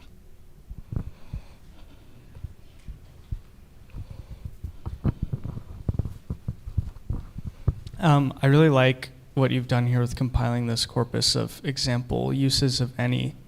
In terms of solving these issues, it feels like it might be pushing the limits of what you can do with formal methods, and I'd be really curious to at least have an LLM baseline where you kind of take some of, take some of the examples you've seen in the corpus, correct them by hand, and then pass in like a few example pairs like these to a model and then see if it can find other instances. Because, for example, it might help with some of these like, oh, like in this case, really the deeper issue is that the developer didn't want to handle this case, and really the proper way might be to introduce error handling for the other case rather than a more mechanistic like, oh, replace this type with this other type thing. And it's, I wonder to what extent models today are able to make those types of corrections once they've been kind of primed with some of the examples that you've uncovered in the corpus and some of the patterns of issues you've uncovered. I guess just using languages like Luau, which is Roblox's variation of or gradually typed language for Luau.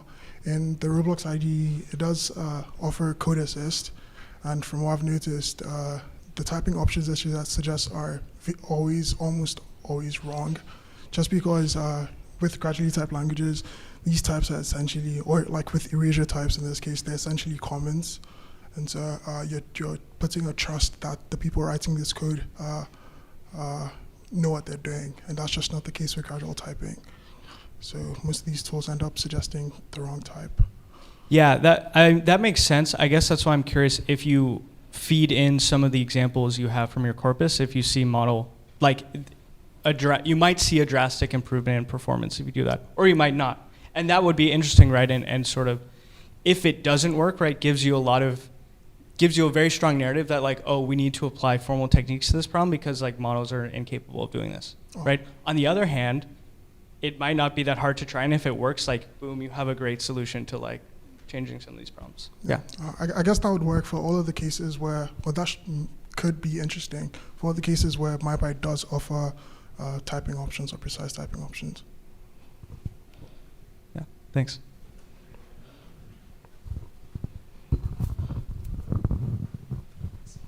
So sort of along the lines of something I said earlier, like the corpus will tell you what is, but it won't tell you why it is what it is, right? And so I wonder if there's an opportunity here for looking at the history or doing an observational study, watching people write annotations, watching people write code and try to understand, like, why did somebody do this?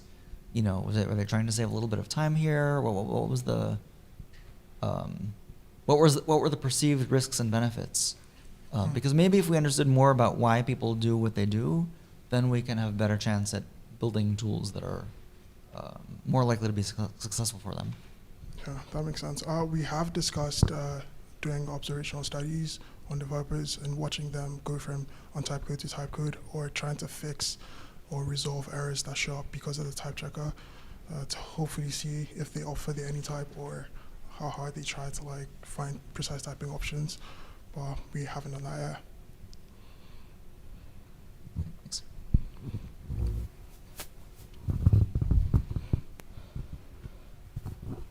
To go off of what you were saying, I've actually experienced that exact situation during my day job, where for reasons I still don't know, the author of the library actively was breaking the invariant of the type for the sake of backwards compatibility with other libraries that he had. And so I would have to, I went through the process of messing with the types within our code to fit it like this, but the real problem was the fact that the library that we were using actively wasn't typing it correctly. That makes sense. I don't know. Do I respond to that? I mean, I can. Okay. Okay. So I was, just to follow up, I got scooped in the large language model question. I was just going to ask if you thought about, if you wanted to scale this up. So all of these patterns were found manually, right? Like y'all reviewed code and you applied human into understanding, right? So if you wanted to scale this up in the kind of data sciencey way you're talking about, have you thought about or considered like literally throw an LLM at any type you find in a Python code base and just say, LLM. Why do you think that they used an any type here? And then get 100, get 300,000 explanations and say LLM summarize the most common explanations given by LLM, and then see what you get out. Do you think that might work? Have you tried anything like that? We haven't, but that would be interesting to explore. I would love to see that happen. So I had a question. It seemed to me that you had a couple of different kinds of patterns here. Some of the patterns, it looked like, and you correct me, maybe you can confirm or deny, but it looked like some of these, you can make a suggestion and it's always right. You should just always do it, right? It's always safe. It's always improves the type checkability of the code base. And then there's other cases where it's heuristic and maybe there's more than one solution, but you have maybe suggested the best one, or maybe you're still trying to come up with the best one. Is that, does the space divide like that, or is it more complicated? I guess so. I mean, sorry, just to recap, you're saying there are more suggestions for language designers depending on how people see or view these any types? Well, I was thinking that, so you're making suggestions about, when you see this pattern, do this, right? It seemed to me that at least some of those cases are always something you should do. Like it's always correct. It's always a correct and improving. It's always a suggestion that would improve their code. So you could just write analysis that does it automatically and everyone would be happy, right? Is that actually the case, do you think? And then there may be some others that are maybe people would want to look at before they apply a suggestion? I think for the most part, for the ones where we do suggest more precise typing options that MyPy does offer, I feel like just plugging, or with my experience, just plugging the more precise typing options has worked. Yeah, okay. I'm just thinking that might be an interesting lens to, like if you do the full corpus study, you could maybe say, oh, here are the guaranteed wins, right? And here are the ones where there's a heuristic maybe that would be helpful, but some choices to make for programmers. Yeah.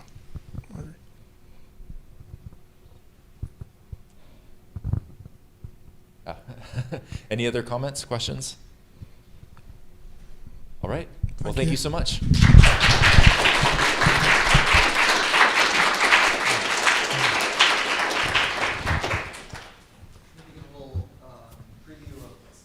Yes.